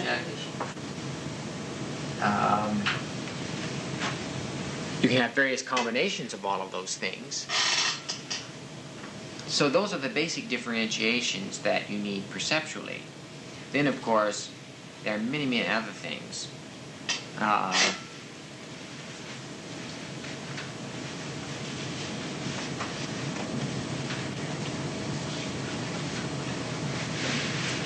Let me just put on for you a minute what they look like. Ed, why don't you just turn that off for a minute, because this won't make any sense and it'll just waste the tape. We have many other potentialities knocked out of commission. But if you lose your hearing or you lose your sight, that is a major deprivation. And therefore taste and to some extent touch and smell are not so critical to survival. Although smell in earlier evolutionary times was a very important part. In fact, the major part of the brain dealing with smell is called the rhinencephalon. Rhine is a Greek word for nose. That's why a rhinoceros is called a rhinoceros, because the most conspicuous thing about him perhaps is his nose, or what's on his nose. And if you have an inflammation of the nose, it's called rhinitis. I don't know if they call that anymore, but... And the rhinencephalon of animals, the rhinencephalon of a bloodhound, for instance, is a very well-developed part of the dog's brain. And they can just discriminate from one smell from another to the finest degree. That's why they use a bloodhound to track down somebody, because if you can get any object that's belonged to that person and let the dog sniff it, he will even be able to pick up that smell just from the foot tracks of that person. That's why people who are being tracked by bloodhounds always try to find a river, because that confuses the dog, which you can see why, because part of that smell gets washed downstream, and the dog can't pick it up. We don't have such sharp noses, and I think it's a blessing myself, because some people do smell, and if we were bloodhounds, we'd be so uncomfortable all the time. We would even be able to say, well, I smell right, guard, and arid, unscented, and even though it's unscented, it would be scented, right? We'd be so distracted. So, and of course, some animals, I think dogs, for instance, don't see in color. There are two kinds of receptors in the retina: rods and cones. The rods tell you only that it's light or dark. The cones tell you what frequency the light is. And you have to have it to be fairly bright before you'll even see a frequency. That's why, have you noticed when it gets dark at night, the colors go? Well, you know that your red car is still red at night, but from a distance it doesn't look red, it just looks dark. And that's because you've got to have a certain amount of light before the cones will be activated, and the cones will tell you what color something is. And in arranging environments, we know how much light you need for the eye to do a decent visual discrimination exercise.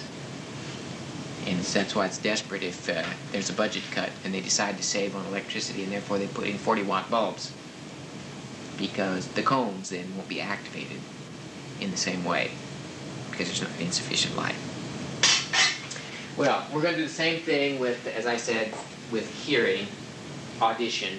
And in fact, Sue Thoreau is now putting together a kind of a basic paper on this, because how to pay attention by listening is a very critical ability in school, and therefore children need to know how to do it. So we're going to center in on that. The cognitive area has to do with ways of differentiating and integrating. Can I raise a question? Yes.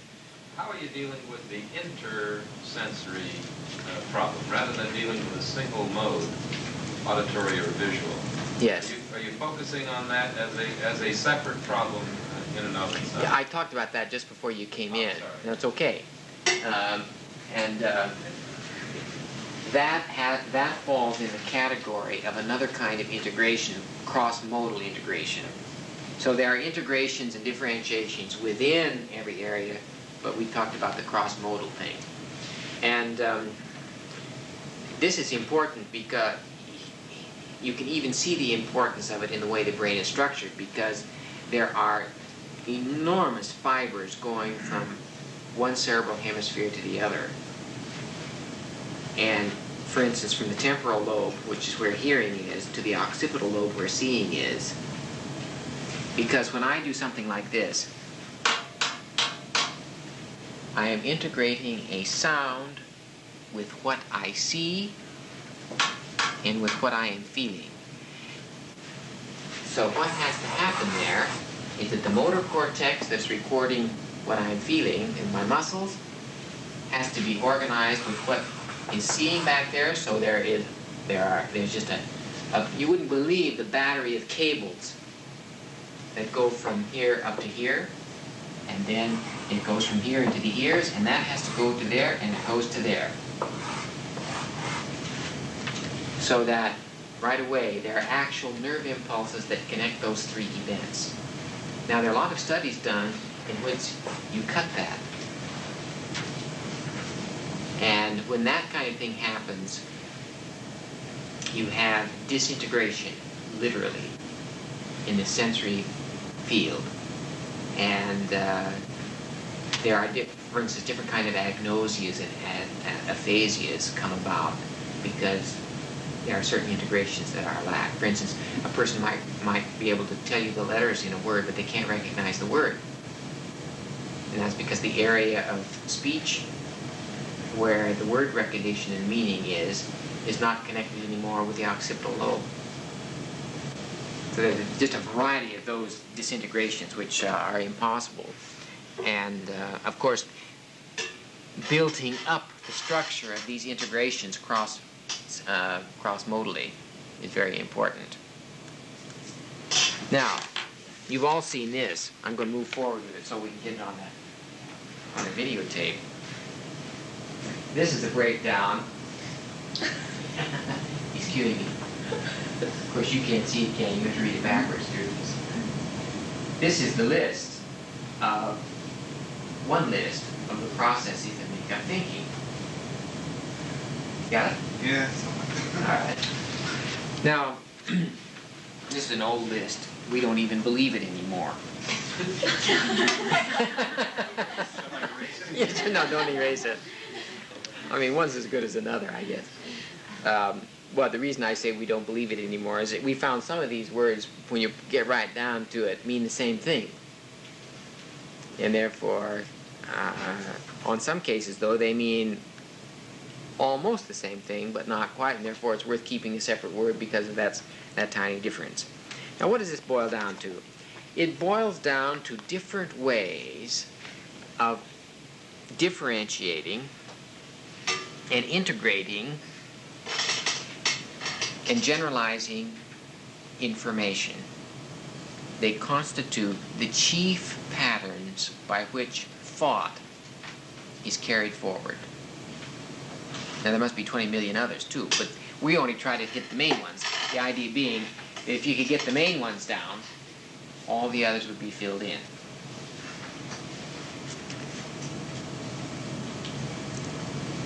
I think it's pretty clear, at least I'm convinced, that after these millions and millions of years of evolution, the human mind has been structured so that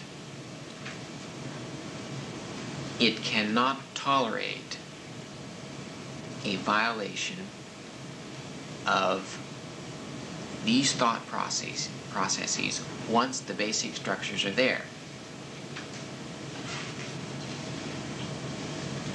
In other words, an illogical train of thought for somebody who has the basic logical structures in his head cannot be tolerated. Now, in working with children, I have kind of an atmosphere in my house which cues my children to know that if they can build a logical case for what they want to do,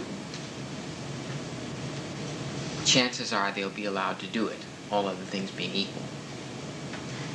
So they're great case builders. And every now and again I just say, I'm sorry, there will be no more case building today for doing things. It's time to go to bed. Because most of the case building centers around why they should stay up another hour. You know? And sometimes if they've got a good case, well, they get to, you see, so it's and they also know which kind of cases can be won with Nancy serving as the court, my wife, or which kind of cases are more apt to be adjudicated on in a favorable way in Daddy's court. See, so they know which way, they know which court is best for what cases, and they're always requesting a change of venue when if I say, well, go ask your mother about that, they say, no, we want you to decide. Because they know how this court operates, right? So, and the point is, what I'm trying to do in the way of all that is to show them and to make it worthwhile for them to exercise of a coherent line of thought by establishing a premise and moving from that premise. And they know very much that the biggest part of the job is to get me to accept the premise. Because once I've done that, I'm hooked. And, for instance, Melissa might come and say, do you think it's important for a teenager like me to have a sense of history? When I hear something like that, I say, oh. So I have to say, well, sometimes. But because if I say, well, yes, she'll say something like, well, there is a historical movie on TV tonight at 11. And you see, if they've got me agreed to that premise, then when she comes to the conclusion, And if I say, well, I'm sorry, you can't stay up, then I am accused of being an illogical thinker, and they know that is a way to hurt a daddy, especially this one, yes? Oh, kids are wonderful. You can learn an awful lot by trying to raise some. Well, we already have a number of specifications out on this. And you see this word up here, specification. That simply means a document which does several things. It explains what that process is. It summarizes the research pertinent to it. Gives a theoretical justification for it. In other words, it demonstrates why it supports learning competence. The document conveys some developmental information. In other words, where does seriation come? Does a child do it when he pops out of the womb, or do you have to wait a few years? Where does it come in the sequence? Thirdly, it expresses it in educational terms as an objective, and presents some prototypical experiences, some environments and some interactions, which if the child goes through, will internalize that process. And it is a statement on how you can evaluate it. In other words, what would you accept as observable evidence from which you could infer that the process has been internalized? And of course, we have a lot of work to do there yet. And these are what specifications look like. All the yellow ones are in volition, all up in there. All red ones are in perception. All blue ones like this are in cognitive. We don't have any affective specifications yet. As soon as Mag finishes her dissertation, she'll be cranking them out probably. And the psychomotor ones, didn't I bring any psychomotor ones? Hamden. They're sort of cream colored. So we have them all color-coded. Then there are higher order competencies, which we're going to get into this afternoon. And they're in different colors too. This isn't in moral competence. Well, we have broken this down and broken this down. All of the specifications in the volitional area are now done.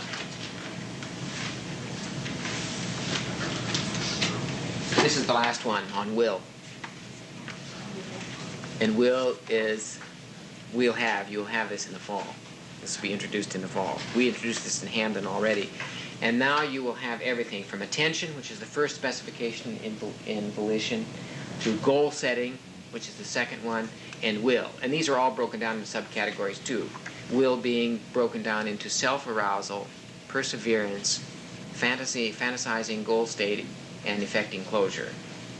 And so the volitional area is now finished. And of course it'll be elaborated on and changed over years, but at least bit by bit, the whole thing is getting finished. Now, this afternoon I want to talk about the content curriculum and involve you in perhaps some experiences in beginning to flesh out your own understanding of the things, the information that I've talked about. It's now after 12:15, so she is that the idea of process as we're defining it has a tendency to fade rapidly and be irretrievable. And some method in my madness here of repeating it. I'd like to put that word process in the context of hierarchical organization and building up, so that would be another connection. If we take the idea of classification as one patterned use of energy in the cognitive area. In other words, it is one of the main patterns by which thoughts are thought. The question then becomes, does that pattern get built up and become progressively more complex and organized in a hierarchical way? And the answer is yes. So we have built in this specification an idea, a definition of classification, where you start down here as soon as a child is able to do the first kinds of thinking that resemble classification. And we call that resemblance sorting. That's the first primitive sort of classification. A child, just perceptually, is able to see that he can put all of the dogs in one bunch, and or he can put all of the stuffed toys in one bunch and all the marbles in another. And he doesn't really have to think too much about what the qualities of those things are. But if you gave him a patch of a bunch of teddy bears and a bunch of marbles, and say, put these into two different groups, chances are very quickly he'd put the teddy bears in one group and the marbles in another. And this is the beginnings of classification. Ultimately, it means, of course, differentiating attributes and then integrating those attributes which define the class, and then to be able to match the defined or differentiated attributes with objects in the environment from which can be abstracted those same attributes, and then they can be placed in that class. As you move from resemblance sorting, which is the most primitive kind of classification, as you move from there to more advanced forms, things become more complex. And you finally get up to the highest orders of hierarchical classification, where you're dealing with such things as class inclusion.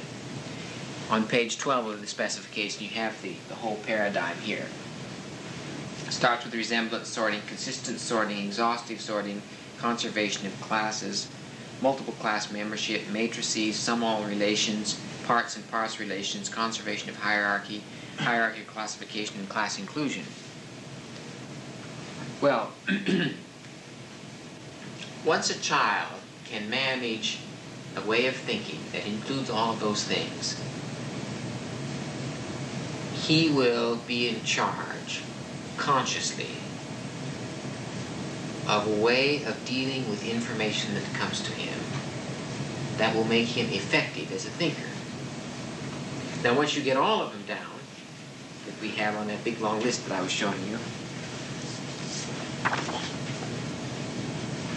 you will have the basis for the most abstract logical thought, what you might call hypothetical deductive mathematical thinking. And there's no higher kind of thinking that we can think of at the moment. What are some of the words on that sheet that we can't see or don't know? Well, it says abstraction, analogy, analysis, associativity, asymmetry, causality. Now we have over here, or we have with us, a new specification on physical causality. This is a modality of thinking which is designed to see connections among things that are necessary by virtue of there having been a transfer of energy. It is a very important kind of thinking where technology and science are concerned. And we like kids to get in that right away. Because if you want to become a scientist and you have this thinking built into you right from the earliest stages, then it's easy to go right into science. Classification, combination, conjunction, correlation, deduction, disjunction, equivalence, extrapolation, hypothesis formation, identity, implication, inclusion, induction, inference, interpolation, interpretation, extrapolation, inversion, metaphor, negation, so on, object permanence. What we did to arrive at that list was to look through all of the literature on thinking and cognitive development and pull all together a list and begin searching them. As I say, that list is out of date, but we don't have time to make up a new list at the moment. We will eventually make up a new list, and there will be a specification written on each one. Now, there are other kinds of thinking that are not included in this, which we have to experiment with. We've included the beginnings of them there because we have on here metaphor and analogy. Analogical thinking and metaphorical thinking are two more literary forms rather than mathematical scientific forms, and yet they have a great deal of importance.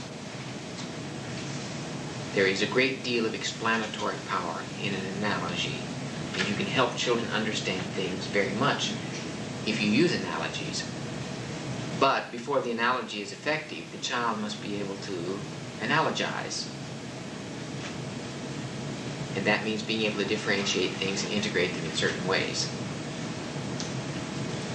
The idea that I wanted to get across here is one process has a very simple beginning. It gets more and more complex through time, and everything has to get integrated.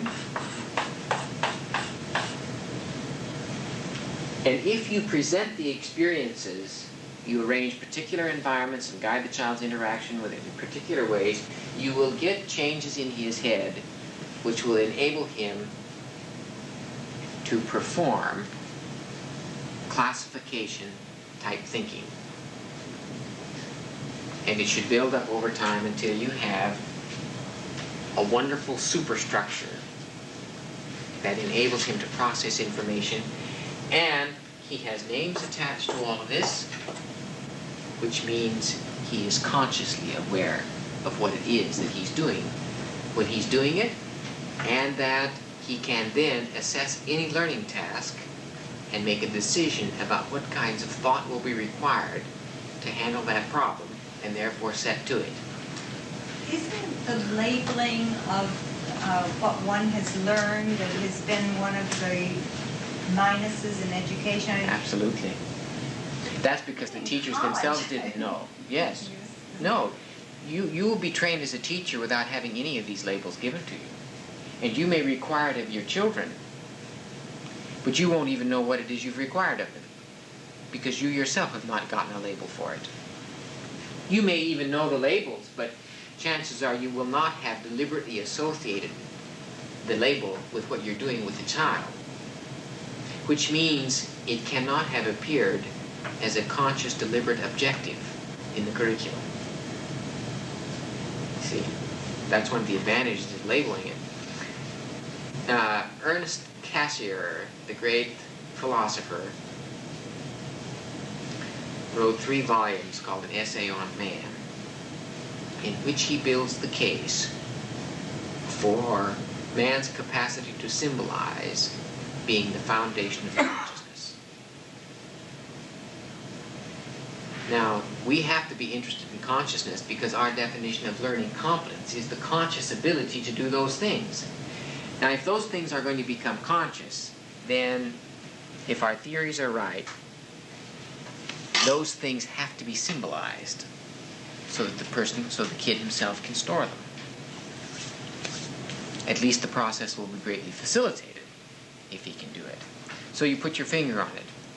And one of the things we have yet to research, Ruth, is at what time can you label the process in a way that it makes sense to the child? Because if you tell a kid who can do resemblance sorting, you say, honey, did you know you're doing resemblance sorting? Well, chances are you'll get a frown back because that word is perhaps too big to negotiate at the moment. But at some point in the course of time, he needs to know what it is he's doing. And he probably can understand the word sort.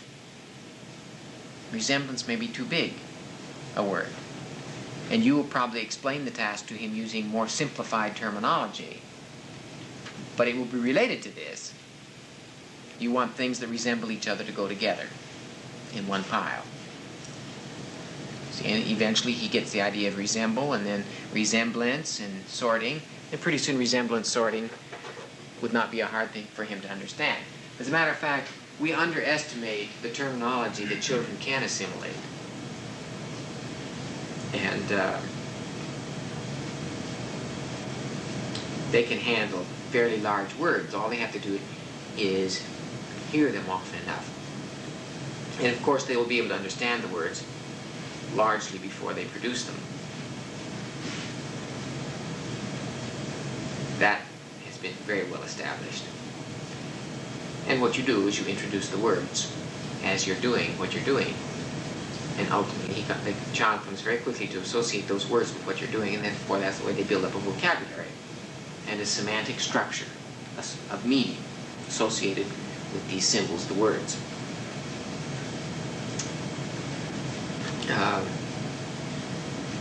McVicker Hunt was talking about this very issue as a part of his language extension operation in the way of building vocabularies. And in his little groups in the Tehran orphanage, the aides, when they were washing the child's ears, they'd say, "We are washing your ear." And when they came to the word ear, they stuck the rag in. See? I mean, gently, not as harshly as I made it sound there. You see, it sounded like it would come out this side. So that the child came to understand that that was ear, because there was an active experience of associating a sensation with the word ear. And that's the way, of course, vocabulary is built up, and a meaningful one. That's why if you just sit tight in the crib and you can't move around, you don't hear anybody say anything, you don't get these symbols attached, and you are really less conscious as a creature. So that notion of consciousness is important to us because it is the means by which the competence of the kids as learners is facilitated, and that in part means labeling the process itself. I keep thinking as a mother of all the things that we do with our children, all the little rhymes and songs and so forth, you know, about their toes and their fingers and things like that we do just automatically or have done over the past several generations. Yes, those are all very good. But you know, we found out that certain mothers, lower class mothers, since they know that the children can't talk, feel foolish talking with a baby. Say a 4-month-old baby. So they would feel silly taking a 4-month-old baby and saying, "This little piggy went to market, this little piggy stayed home, this little piggy ate pork and beans, and this little piggy," I don't know what I've forgotten what it is now, but my mother did it. What is it? Wait, yes, I got that part, but I had to substitute pork and beans. Roast beef. Yes, I knew it was something. I think if we... Everybody's substituting that now. And this little piggy had cottage cheese. And this, well, it would be embarrassing to tell that little piggy that he's eating pork and beans. That would be a form of cannibalism. Yes, very embarrassing. But I did that to my kids from day one.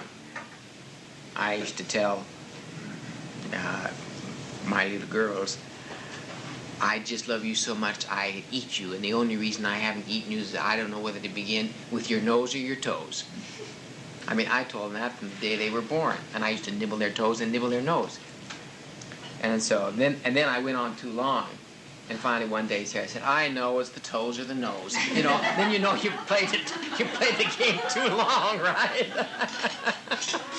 I said, yes, right. I should have complexified the task. I should talk about the mastication of her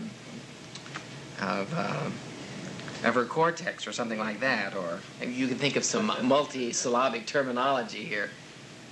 Well, we can take any one of these processes and see where they begin, see what their fundamental underpinnings are, and then see how they go out like that. Then you have to take body work, well, where I have a child for only 30 minutes. And you see what you can do in just 30 minutes or 4 days. Well, lots can be done. I think I may have told you the experience of the Head Start school in Elmira, but I don't know if it may be worth just repeating it briefly for those who didn't hear it. But Don Streets and I went to Elmira. Don, who is the associate project director for ANISA, had been working as a consultant for Head Start in follow-through, and he was assigned to visit a number of Bank Street models. You know, in follow-through and plan variation and follow-through, they tried to have 22 different models be adopted by various sites, and then they were going to compare these models and decide which ones were best, and then the next year around, everybody could be asked to take the best models. Well, you know, they do everything halfway, and so nothing ever works out as any different from anything else. But so we went to visit a Bank Street-based model, and we watched what the teachers did. And so we said, we will watch what this teacher does with this child for a half an hour or even an hour. And then we will do something in ANISA for 5 minutes and show how in that 5 minutes we can get 100 times more educational mileage out of the experience than the Bank Street teacher did for an hour or half an hour. I can't remember what it was. I think it was just a half an hour maybe. Could have very easily be extended to an hour though, because nothing much happened in a half an hour, so if you just double it, you just 2 times still 0. Of course, something a little more than that was no doubt going on. But in this particular case, the children were playing around the water table. And the teacher made 2 interventions. The environment had already been arranged. It was a water table and had some little teapots and saucers in there. And the kids were 2.5 to 4. Maybe most of them were near 4, but the child that we decided to work with wasn't quite 3 yet. The teacher made 2 interventions, both of which were directed to admonishing the child about getting the floor wet. And they had been kind of poking one another. And there was a little kind admonition about not so much poking, please. And the teacher did it very nicely. I mean, in the best Bank Street tradition, it was done nicely. The question was, however, what could the teacher have done in that half hour that would have brought those children right along and put them on the cutting edge of their development so that they would be excited and enthusiastic learners? So, half hour went by, and we said, okay, now we're going to demonstrate some needs principles. In 5 minutes, we'll do 100 times more than was done in half an hour. So one little girl was pouring water out of a teapot into a bottle cap until it sank. I know Eileen has heard this story and Mag has a dozen times, but it's a clear case of exemplifying the differences. Now, and she kept doing that. Now, when you see a child repeating something, you can say to yourself, that child is getting something out of that. Now, of course, if this child is repeating something for the 37th year, you know, there's pathology there, mental retardation. But, you know, for 20 minutes or half an hour, or even 2 or 3 days, if a child keeps repeating something, it is because they are right there on the cutting edge and they are learning and consolidating something, and you can be sure that if you can discover what that is and slightly help it, you make tremendous gains. This is the advantage, of course, in allowing children to have options. Otherwise, you won't see it, you see. So, I got down on my knees because we have this idea that it's better to look straight into the child's eye. Otherwise, they just see they're always interacting with the undersides of people's chins. You need to get down, you see, where you can see them. Because there is much more meaning conveyed if a child can see your eyes. That's why even the kind of glasses one wears is important. They must be able to have direct eye contact. If you've got heavily tinted glasses or one-way glasses, it's bad news. I've never seen any teacher wear shades in that sense, but if they do, it's bad news. I said to this child who wasn't quite 3, who was pouring water in this bottle cap until it sank, and then she'd reach down to the bottom of the little water table and pull it up and start again.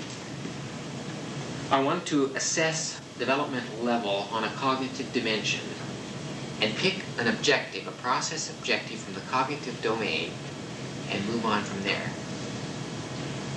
So I probed by asking questions, and we're going to have a session tomorrow on dealing with kinds of questions as a form of guiding interaction, which is a pedagogical technique. I said, "Honey, why does the bottle cap sink?" She said, "Because it knows how to." Now, it's well known that children use animistic explanations rather than cause and effect explanations to account for why certain things happen the way they do. And she was no exception. She just said this bottle cap knew how to sink, and that's why it sank. So I said to myself, okay, I'm going to take this child in the space of 5 minutes from that primitive animistic notion of causality, which is no notion of causality at all, and bring her as far as she can go at her developmental level in understanding cause and effect thinking in the framework of Archimedes' law, which is that a sinking body floats until it displaces its weight in water. And then it stops sinking, and if it hasn't gone clear down, of course, part of it's still above the surface, in which case it floats. Now, in order to do this, I must get the child to witness some differentiations between the behavior of the bottle cap under different circumstances. I must get her to see what the bottle cap does when it's full, and what it does when it's empty, and what it does when it's half full. To make those differentiations and see the connections. Now, right away, you see a problem, namely, there's only one bottle cap, and a child who isn't 3 yet will be percept bound, if you know something about developmental levels. To be percept bound means that you cannot compare 2 events if they occur at different times. They must occur simultaneously and be in the visual field simultaneously before the comparison can be made easily. In other words, I can't use the same bottle cap because our law of the excluded middle and contradiction says that the bottle cap cannot be both full and empty at the same time. And that means if the child is going to compare empty and full bottle caps, I got to have more than one. So we had to fish around. That's arranging the environments. After all, you have to find out if there are deficiencies in the environment, and then you have to remedy those, and then you have to arrange what you get after you finally fulfilled the obligation of getting what you need, accounting for the deficiency. So I got 2 or 3 other bottle caps. We rummaged around and found them. Now I'm introducing a lot of things at the same time with the child, but my focus is on causality within the context of the physical law of Archimedes, where we're going to talk about measurement, the beginnings of math, and there's going to be psychomotor things in here because I'm going to ask the child to pour the water in here, and that means controlling the teapot and being able to anticipate. See, because when I ask the child to put just a little tiny bit in here, make it half full, I'm introducing the word half. I don't even know if the child knows half, but I'm going to explain to her what half is and make sure she knows half by the end of the 5 minutes. I tell her to pour the water in the bottle cap and make it half full. And then I say, put it just up to about here, a little bit in, not clear full. By explaining, the child comes to understand what clear full and half full is. So she takes the pot, she goes like this, and she fills it clear full, spills over. And that's because she stops pouring when she sees the bottle cap is half full. But there's all that water still leaving the spout that has to come down in it, you see, because she's not able to account for the amount of water that leaves the spout. You have to stop pouring before it looks half full to get it half full. Well, she kept pouring it all the way full, and I kept dumping part of it out and saying now it's half full, and finally she got the idea that she just didn't even look. She just watched the pot. It just went like that. About the third time. I put the bottle cap in the water and asked her now to record her observation to me in terms of the behavior of the bottle cap. So what did the bottle cap do? I said, did it sink? She said, no, it didn't sink. Take the second bottle cap. I say, fill it almost full, but not clear full, but fuller than the last one. Now we're introducing comparative differentiations. Full, fuller, fullest, clear full. So we fill it a little bit more. We put it in the water. I said, did it sink? She said, well, almost, but didn't. It did sink a little bit more, obviously because it's getting heavier, which is the point. Take the last bottle cap. I said, fill it clear full. Put it down. Sank. I said, what did this one do? I said, now why does the bottle cap sink? She said, it sinks because it's full of water. See, now that's one step along from it sinks because it knows how to. So I took two of the bottle caps and I filled one with water and left one empty. Told her to hold out her hands, close her eyes. And I put a full one and an empty one on her hands and said, can you tell the difference between them? And I'm introducing the notion of heavy now. Is one of them heavier than the other? She said, yes, this one is. She could tell which one had the water in it. I said, open your eyes. I took the two off, put them on the water. The one that was full sank to the bottom. And I said, now what makes the bottle cap sink? She said, it sinks because it's heavy. Now, that only took 5 minutes. The interesting thing was, the minute that little exercise started, the other 4 children who were sloshing water and fussing came around and had their nose right down in there. Everybody was alert and keyed in and tuned in because they somehow sensed something is cooking here. And they all want to do it. Now, from an Anissa point of view, that one experience is not enough to consolidate the train of thought. It has to be repeated several times. And one good way of repeating that is now have this child explain it to the other children. Well, the minute we started that,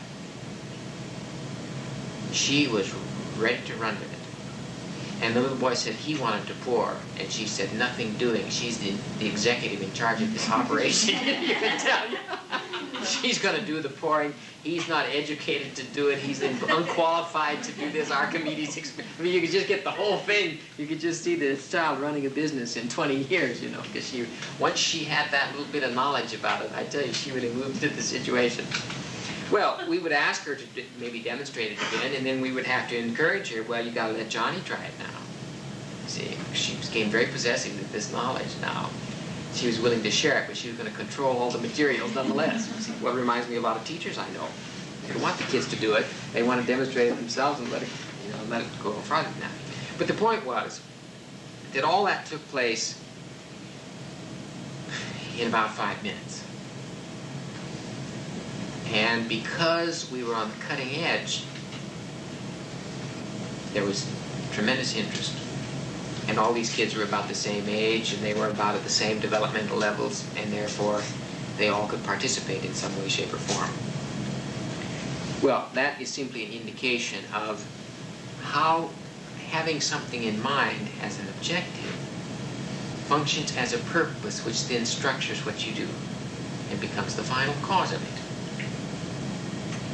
Now, the reason the Bank Street teacher didn't do anything around the water table is that her objective was to have the children play with water. And as far as she was concerned, the objective had been achieved. Because, in fact, her children were playing with water. Well, we feel that kind of an objective doesn't get you anywhere very fast. The objectives must be more specific, and they must be related to something that's overall important in terms of the growth and development of the child. Of course, for us, it's related to the actualization of potentiality at an optimum rate. Because the minute that child begins to develop this causal modality of thinking, this represents the actualization of a cognitive potentiality. It is reflected in an patterned use of energy through thinking, which we call causal thinking. A form of logical thinking, you see. Yeah, I have a question. Yes. You had an ideal setup where you were working with one child. How much of what you did would be destroyed if you used it with a teacher doing a demonstration with the other children looking on? How much did the 4 children looking on get from this that you were doing with the one child? I guess it's fun. Well, they got an awful lot, in my opinion. But it would have to be repeated. For instance, the next day that they were around the water table, I would in just a few minutes organize the same thing and maybe get a different child to do it and let it be repeated until they can do it on their own. And then at some point, when they begin to understand the volume and density and weight, then of course you can get the full impact of Archimedes' principle. Our point is simply this, that every one of those physical laws, like Boyle's law or Archimedes' principle or whatever, we get them all lined up. We find out what the beginning, earliest understandings of them can be and introduce those in the context of the particular processes involved, whatever they might be. In other words, why do you wait until high school to introduce Archimedes' principle if you can introduce it at age 2.5? After all, the bigger the foundation and the quicker you get it, the more you can build on it. And the happier the kids are. Yes? What would have been the difference if, say, the next day with another group of children in the same situation, you walked in with your bag full of bottle caps all ready to impose this way of learning? Was it crucial that the child was first of her own choice filling caps with water? Could be. That's why we say that the arrangement of the environment generally should invite spontaneous activity on the part of the child within the framework of specific ground rules. Because, as you will see when we talk about the theory of teaching tomorrow, one of the strategies has to do with deciding whether or not to intervene. Sometimes you wouldn't want to necessarily. Yes? We had a child one time last year told his mother, he's 3.5 years old, told his mother that there are waves in the air. Waves in the air? Yes, that you can't see. Now, he told his mother this, and she had in turn told us. What would you do in a situation like that where this, it couldn't be shown on a page to a child? Yes, you can. He understands. This child is right, of course. Yes. What would you do in a situation like that? It's totally unreal. No, it's absolutely real. You should sit down at once and have this child explain it. No, there are lots of ways you can do it. For instance, if you had a film of a field of grain waving, you can see in the waving grain evidences of waves in the wind. There are ways of doing it. You could drop a pebble into some water and see the concentric waves going out and say that certain things are going like this in the air. Well, I did this to Sarah. See, if you go like this, the child can feel the waves but not see them. And if they can feel them, that's evidence that they're there, even if they can't see them. And of course, there are various kinds of waves going through there. Those the light waves, of course, are waves. The air is just filled with them. There are sound waves. I think that's what his mom said he was talking about. Yes. And he said also something about the orbit of the sun. He's This child's going to be Einstein. I don't know what we're going to do with him next year. Well, you better put him in the 5th grade. No, but you see, now a child like that that's got an inquiring mind ought to be given some experiences to keep that alive. That's what we're gonna have to be Yeah, careful that's right. this year, Yes, definitely. I Yes. have a question. I'm not familiar enough with Bank Street to know whether your criticisms are justified, but I wonder how much is the fault of the Bank Street or any other model? And how much is the fault of this individual teacher who may not have been implementing what Bank Street was?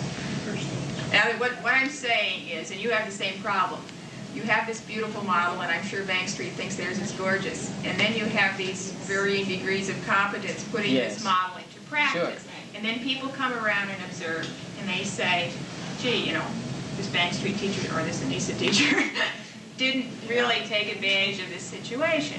Sure. And then an expert can come along and in 5 minutes do it beautifully. Sure. And Which is really unfair. And I didn't mean this is necessarily a criticism of Bank Street. It's But, just that there is a basic Bank Street principle, namely that, which we subscribe to in part, which is that if you provide a rich environment and put children in it, they will all select things at their developmental levels at all times. Well, I don't think you can say sometimes they will, but you can't say all times. That's the presumption. We know that they don't, as a matter of fact. They may stay too long just repeating the same thing, and they need to be gently nudged into new territory, and or otherwise encouraged or seduced or induced or whatever to try something new. And of course you can't push this too fast because that may introduce discontinuities. But that there needs to be some loving encouragement and so on, I think there's no doubt. And a lot of this can be done simply by introducing novelty that is defined by the disparity between the child's background and the present experience. That's what we mean by the optimal match between the profile of the child's, the profile of his imminence, you might call it, and the experience you're thinking of now. You want it to be slightly ahead of where he is. If it's right on where he is, it'll be familiar, and therefore he might be bored. If it's too far away, he won't even recognize it and won't connect with it. It needs to be right there, and every time we've been able to do that, and we've predicted that he would just sail into it, they always do. Now, it would be possible, of course, for Mag or myself to come into an Anissa classroom in Suffield and say, look at all these kids just kind of going around. Why isn't there an intervention every 5 minutes? Well, there can't be because the teacher's busy over here. She can't be over here. See? But our point, in this particular case, the Bank Street teacher wasn't intervening with anybody else. She was walking around, kind of shedding a pleasant atmosphere, but she didn't do anything. Except her interventions the whole morning were to settle little disputes and sort of have a presence of an authority figure there that wouldn't allow anything to get out of hand. And I think the children were by and large very happy there. It's just that by a little bit of intervention, which didn't take any time at all, you could get so much more mileage out of the experience, you see. So you're talking about the quality of the intervention. Yes, and the timing and the the whole thing. I think that if a teacher is sitting on her hands just watching, she ought to have a reason for doing that. It could be that she's tired, and that may be a reasonable reason. But ordinarily, she ought to be up, seeing what's going on, to see if she can arrange an environment and guide the interaction of the children with that environment to achieve one of the objectives in the curriculum. Dan, I have a question about it. It follows what Gail said. Now, is the Bank Street model a training teacher's model as Anissa is a teacher training model? It's supposed to be. It is. But I wasn't clear. the problem with it, again, is that it has the model has no specifications. So that when Dawn went to Bank Street in Elmira and Bank Street in Atlanta and Bank Street in someplace else, it varied enormously depending on the teachers who were there. And they tried, I mean, the Bank Street people went from Bank Street, just like we're coming from UMass, to try to do in-service training, you see. But no matter what you do, we'll always face what you were talking about, Dale. Namely, there will be teachers of varying degrees of understanding of the model working with it. Some will do it better than others. And some will do it good in one area, do it well in one area, but not well in another. And some will do it well in, say, 95% of the areas, but not in 5%. So, I mean, that you just have to live with. But when you talk about something, you talk about it in ideal terms, so everybody knows what to struggle after. But we'll all fall short of it. But if you don't make the struggle, and you won't make the struggle if the ideal isn't set before you. And the point is, if our thesis is correct, you can always be a better teacher next year than you were last year by learning something new and gaining a new experience based on that something new that you learned. So that in 10 years, you should, if you are deliberately intending so, to become a fabulous teacher. At least you can become more fabulous than you used to be. Dana, are you eventually going to have this incorporated in colleges? You know, is this a far-ranging effect, Yes. like 4 years of ANISA? That's right. You know, that's right. Because I think it's well needed. Yes, no, To understand every that's our intention. And not only that, but we would have, when we get our big center established, we plan to establish a unit called a Triple T unit, the training of the teacher trainers. So that, say, a school like Central Connecticut College investigated the model over a 2-year period, and they decide they want to build now their whole training program around that, or they want to have one whole unit. They want to offer this as an option for people who enroll there. They would then work with us for 3 years or more while we train the professors. So it's a large scale. Yes. Well, it'll take a long time. You know, this thing, you get an idea that you just don't tidy this up in a nice little package and send it off in a do-it-yourself kit. Very I'm so glad you said that. I mean, that kit, when you open it up, has Mag in it, and has me in it, and has a lot of people in it. But Dan, how can you speak a moment to the advantage of the team? I mean, everybody working together. There's the cohesiveness of everybody working around the body of theory. And even though it may be interpreted here and there a little differently, at least the main body is structures there. Yes, you see, if your training has been anywhere good, if you visited an ANISA school in Atlanta and one in Elmira, you can say to the teachers in both places, when they're doing something with a child, what are you doing? And the teacher should be able to say what she is doing. Now, she depends on how far along she is in the training. She might, you know, if she mumbles, well, I don't know, I'm confused, and the whole thing's up for grabs. Well, it's a sign that she's in the first day of training, or she's not very good. And if she's in her 9th year of training, you can be sure she'll be counseled out of the profession during the following year. But the advantage of having people operating on a distinct body of theory is that everybody understands what everybody else is trying to do, even if they're doing it quite differently. And after all, I think you can appreciate that you can have 5 people having internalized the ANISA theory. They will have their own quite definite personal teaching styles because they're different people. It would be a violation of our own philosophical presuppositions if we thought we could get 5 people and make them teach exactly alike. What they can do, though, is have similar objectives, all related to learning competence. And they can understand, in varying degrees, how to apply the theory. Their application of it will reflect their own past and their own history, and therefore will include a wide variation of possibilities.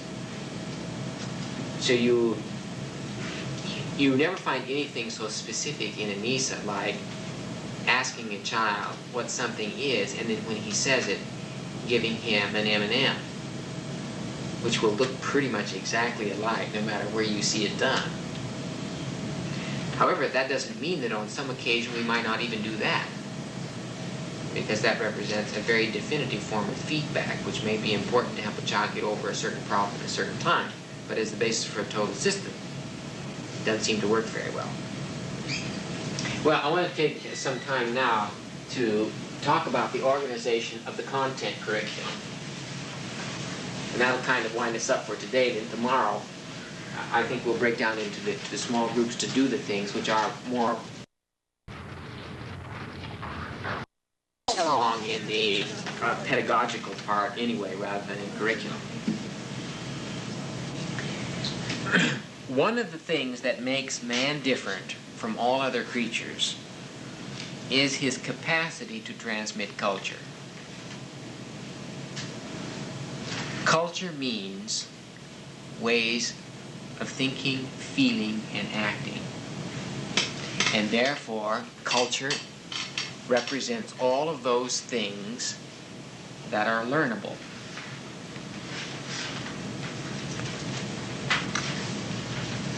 Is it Picasso painting culture? No, the painting isn't. But that painting is a good thing to have around. And how to do the painting is learnable, and therefore that's culture. The painting is a work of art. How to produce it is culture. In other words, culture is anything that's learnable, and generally speaking, anthropologists say that it's not really a part of the culture unless a significant percentage of people learn it. In other words, we eat with knives and forks, and that's a way of eating. And therefore, it is a part of our culture to eat in this way, because almost everybody does. Now, the one person who eats with his feet, although that's learnable, you can learn how to do it, although it's a bit of a strain on the back, is really not a part of our culture, and therefore we don't cite that as part of the culture. Now, because culture is transmittable through learning from one generation to the next, it is cumulative. And that's what makes us different from all other creatures. You see, when Mama Dachshund dies, she takes to the grave with her everything she learned. She didn't store it symbolically and transmit any of it to her puppies. There's not wonderful stories of the family tree. There are not wonderful stories of what Granddad did, or what Grandma used to do, or this wonderful pie that, you know, your Aunt Susie used to make. No, there's none of that. They just bark and romp around, and they die, and that's it. And therefore, every generation of dachshunds looks exactly the same as every other generation of dachshunds. They don't build anything up so that there is change. The reason we experience rapid social and technological change is precisely that condition of learnability and transmissibility of a culture. So that the generation that we are transmitting things to is different from our generation by virtue of having had so many new things transmitted to it earlier. And they will then build on that, and they will learn new things which they will transmit to the next generation. And the curve of acceleration is just mind-boggling. Such that information itself has proliferated at such a pace that teachers can no longer see their major role as dispensers of information. Because there's too much of it. You never do it. You should see yourselves as facilitators of process and making children competent learners, and at the same time dispensing basic information, because after all, you have to process something. You can't have the kid coming up and say, Mom, I'm the greatest thinker in the world, but I don't know any information about anything. No, you have to know something. And the point is, though, what information is really the most important information to know? And how should it be organized? Anissa speaks to both of those issues.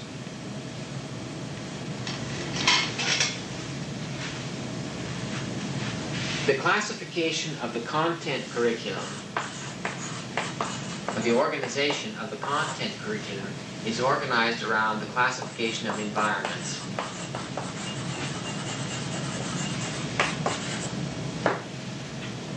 We have organized the classification of environments around Whitehead's specification of the layers of being in the universe, what he calls ontological layers. He says if you look at the universe, you can see that it comes in layers, and that these layers are defined by boundary conditions. The first layer is mineral, and that layer is characterized by the cohesion of the atoms into molecules and the cohesion of molecules into compounds. When you add to that the possibility of growth through photosynthesis and reproduction,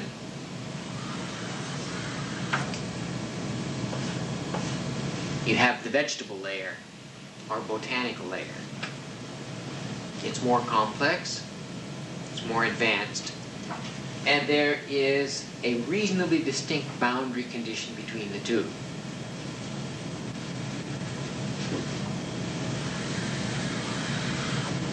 When you add to the characteristics here the possibility of mobility, the senses, and learning, you have the animal level. And when you add to that consciousness, the capability of symbolic manipulation, which gives you the possibility of an extraordinary memory, which is immanence, and the capacity to respond to abstract ideals and notions as purpose, as final cause, you have man. And Whitehead goes on to say that there are things beyond that that we don't know about. And he's willing to call all of that God, or just unknowables, or ultimate unknowns. Aesthetic? What? Aesthetic? Well, it deals with aesthetics ultimately, as you'll see, but it's... He says that, curiously enough, that if you try to understand the mineral thing, you can't completely unless you speculate about the next level up. You can't understand this if you don't speculate about that, and you can't understand this if you don't speculate about this, and you can't understand man unless you will speculate about that. And these speculations is what theology is, or philosophy, or religion. They're all parts of that. So, we would organize the information about the world in which we live along these lines.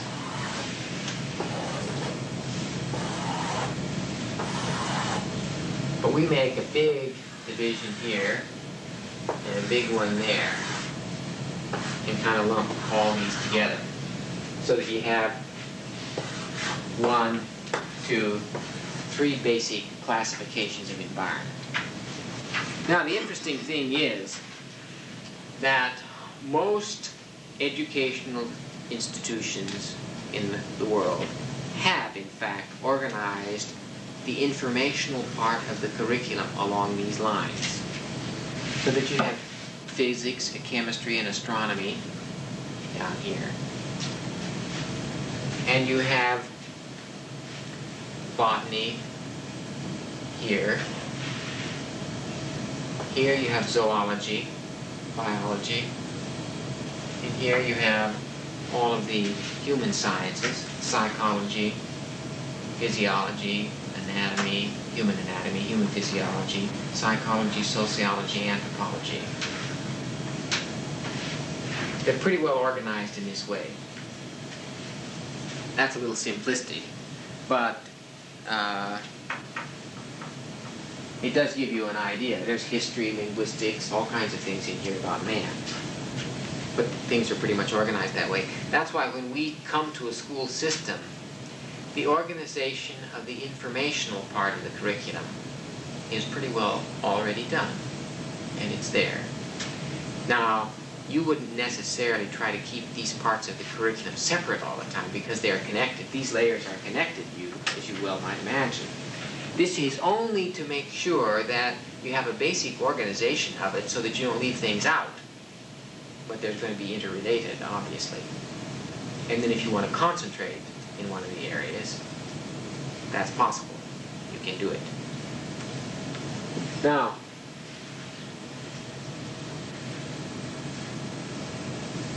working with these unknowns turns out to be one of the trickiest of the entire operations because it is a different kind of environment than the other two. And you see, it's hierarchical, which means that there are unknown things down here, and there are unknown things here, and unknown things here, and unknown things here, and then there are ultimate unknowns here. For instance, imagine for a moment where the end of the universe is. Well, once you imagine the end, you wonder what's beyond it. On the other hand, it is hard for you to imagine that it doesn't have an end. So what do? Well, you might accept the thesis that the universe is expanding in all directions at the speed of light. But then your question will be, well, what in the world did it expand into? There must have been some space there, empty space. Does empty space go on forever? Does it never have an end? Well, yes, you think it should have an end. But you can't imagine having an end either.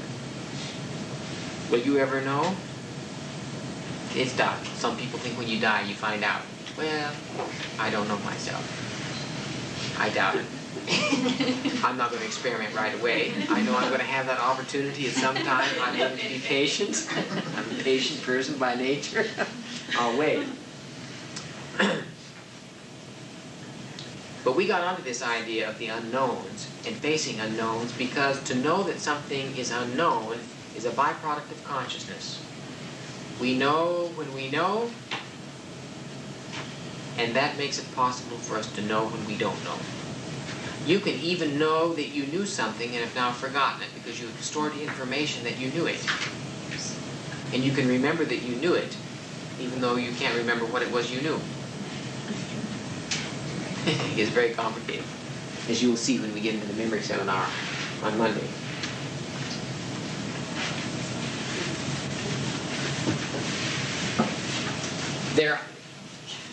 The thing gets more complicated because the processes of the process curriculum also have information about them.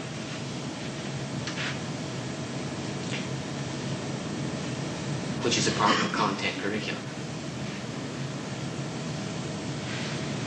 And the content curriculum is largely a cognitive operation centering around the capacity of man to symbolize, and therefore is an enormously important part of the whole operation.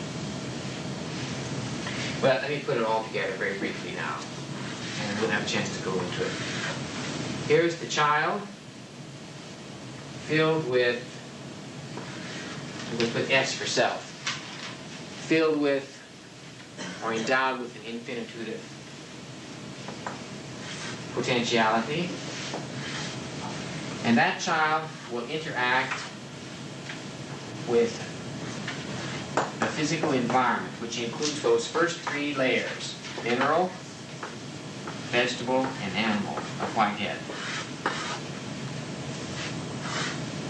Our theory says that potentiality is translated into actuality as it interacts with the environment. And we would expect if the environments are different and the interactions are different, the potentialities that actualized will bear the traces of those differences. So as the self interacts with the physical environment,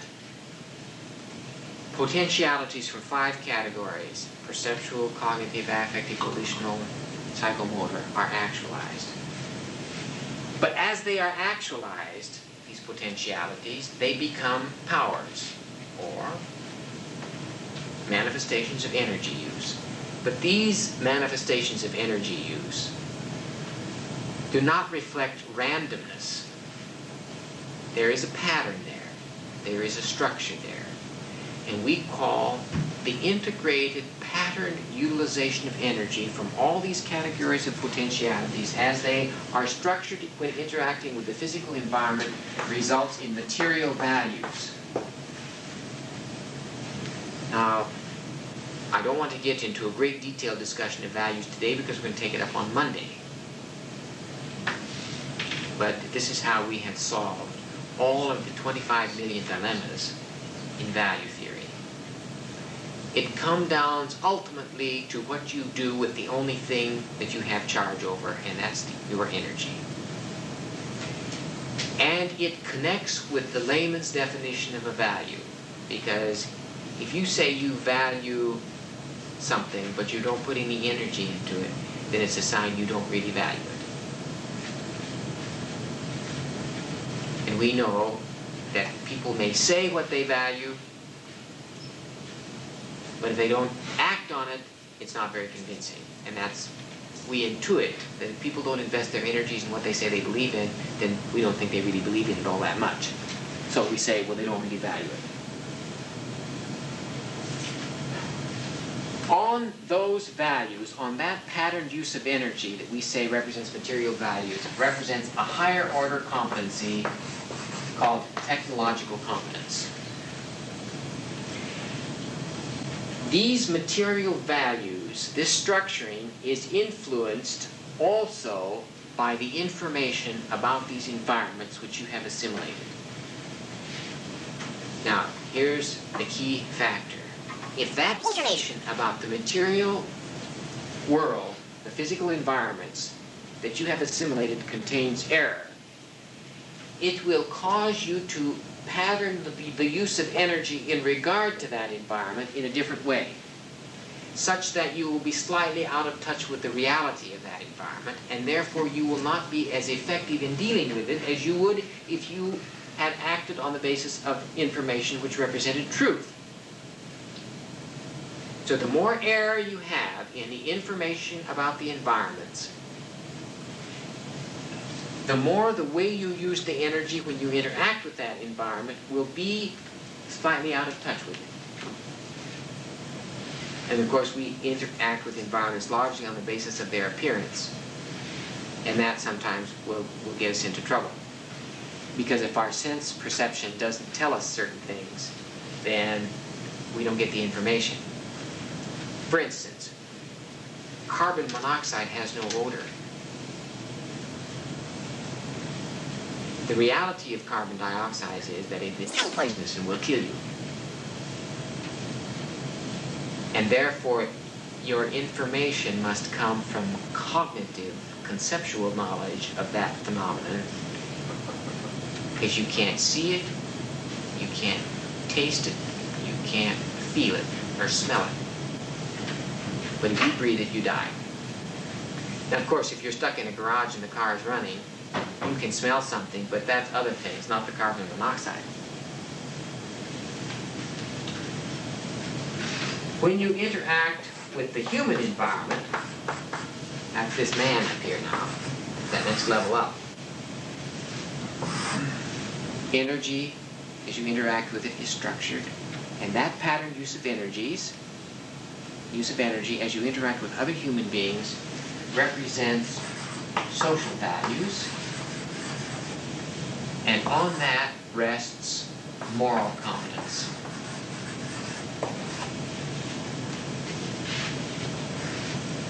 Keep in mind our definition of competence now. As you interact with the next layer, the unknowns, energy is structured in a certain way, which we are calling religious values. And that's because the only way you can interact with an unknown is on faith. Everybody does it, even if he's an atheist. It doesn't matter what religious denomination you belong to, or even if you don't belong to any. You have religious values defined in these psychological terms. But we got onto this idea of dealing with the unknowns, not only because of the things Whitehead said, but because the great anthropologist W. Lloyd Warner found in trying to analyze a society from an anthropological point of view that he could never understand and completely analyze the society, the culture, until he understood how they dealt with the things they didn't know, including ultimate unknowns. Now, if a Buddha or a Jesus Christ or a Muhammad or a Moses or a Zoroaster or a Lord Krishna appears and organizes your relationship to those ultimate unknowns, and large numbers of people buy that orientation, then you have an organized religion that grows up. But you still have religious values even if you don't belong to one of those groups. That's why most anthropologists say religion is a cultural universal, because all peoples face unknowns, and they all attempt to deal with it in some way, shape, or form. Now, you may have given people, given persons in a given society who say they don't believe anything, but the culture itself, there's not a case. But the culture itself, the society itself, did not have an organized set of assumptions or beliefs about those unknowns, which people call their religion. On that basis rests what you might call spiritual confidence. Or, if you don't like that, you could call it philosophical confidence.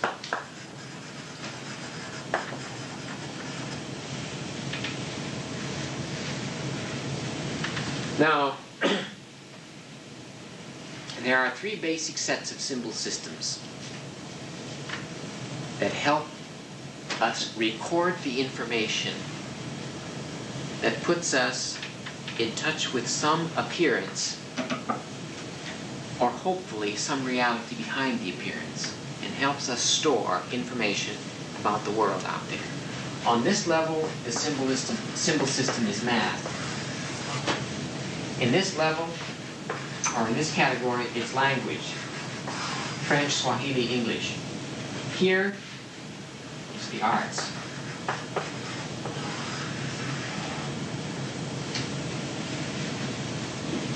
These are the mediators of consciousness. They help us maintain the information that has influence on information, which has a bearing on how the energy gets used and its patterning. And therefore, these symbol systems are at the core of the ANISA curriculum. In something like this order: the arts, language, math. And we put them in that way because, don't forget, this is a hierarchical organization. Everything here subsumes everything here, and everything here subsumes this. But not the other way around necessarily, although there are interrelationships. Now, Whitehead makes the interesting point that these lower levels of creation are characterized by very little indeterminacy. By that he means that the subjectivist principle isn't terribly alive and well in these lower levels. It's there, but on a limited basis. In other words, a rock doesn't have all that much say over his own destiny. In fact, that's why Whitehead says, if you want to read a dull biography, ask a rock for his. See, biographies are dull unless people have choices. Now, but he says it, you know, that the rock does have some choice. It's just terribly limited. So you need a symbol system that is pretty specific and doesn't accommodate too much indeterminacy. And math doesn't. Math is best applied to things that are determinate. But as you'll see, there are a lot of unknowns down here, and therefore math has been used to conquer those unknowns. And to that extent, they are part of art. There's something beautiful about it. We're not going to have trouble to discuss the Anissa theory of beauty and truth. Beauty, truth, and goodness. We have to do that on Monday, or tomorrow maybe. Language gives a little more elbow room because man has a lot of indeterminacy. As to say, there's a lot of elbow room for him to make decisions about what he's going to be. Up here, it is indeterminate because it's unknown. And therefore, the arts, as a symbol system, is wide open. See, what a word represents is fairly specific. It's not as specific as what a number represents. But what an abstract work of art represents is even vaguer, unless it's just photographically representative. But even then, the creation of it, the organization of it, will carry other messages as well. Now, if we divide this into 3 basic sets, then you get an idea of total organization of the Anissa curriculum. Because here you will have math, science, technology. And you'll have all of the applied fields that come out of that. Here you will have language, human relations, ethics, law, history, sociology, anthropology, psychology, whatever else. Over here you have art, aesthetics, religion, philosophy.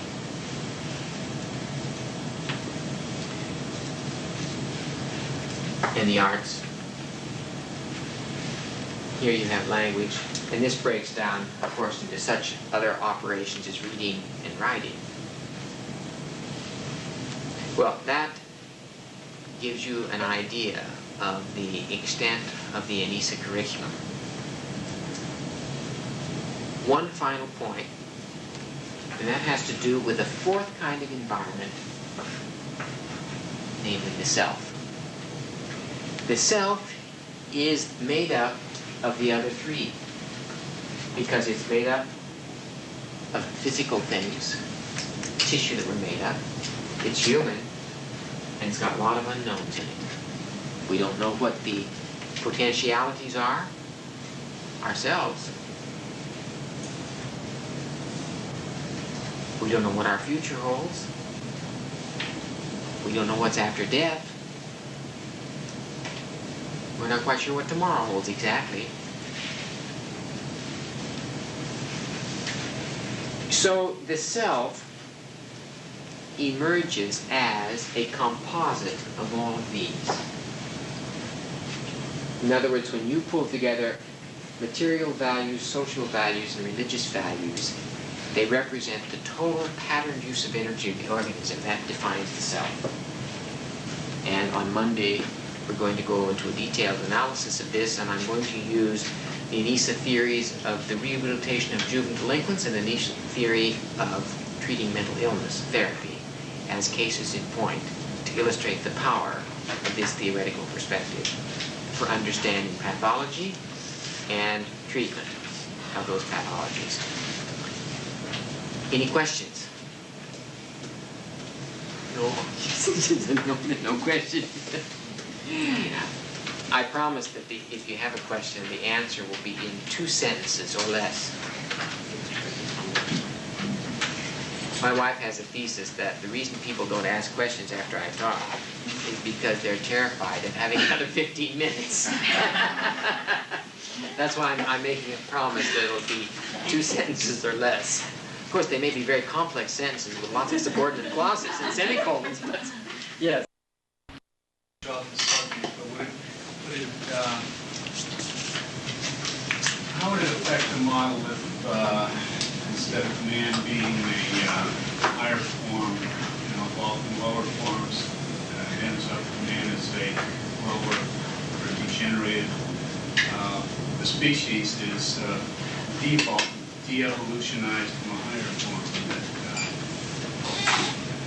Well, I think that would have tremendous implications for the model. It would mean our premise in first principle is wrong. And I'm not sure what we would do in that case, unless we would have to, our purpose would then have to be reverse the trend or further it along. But I can't imagine anybody wanting to further de-evolution, you might say. I don't think we have to worry about it, though, because all the evidence we've accumulated shows increasing hierarchical organization in the universe.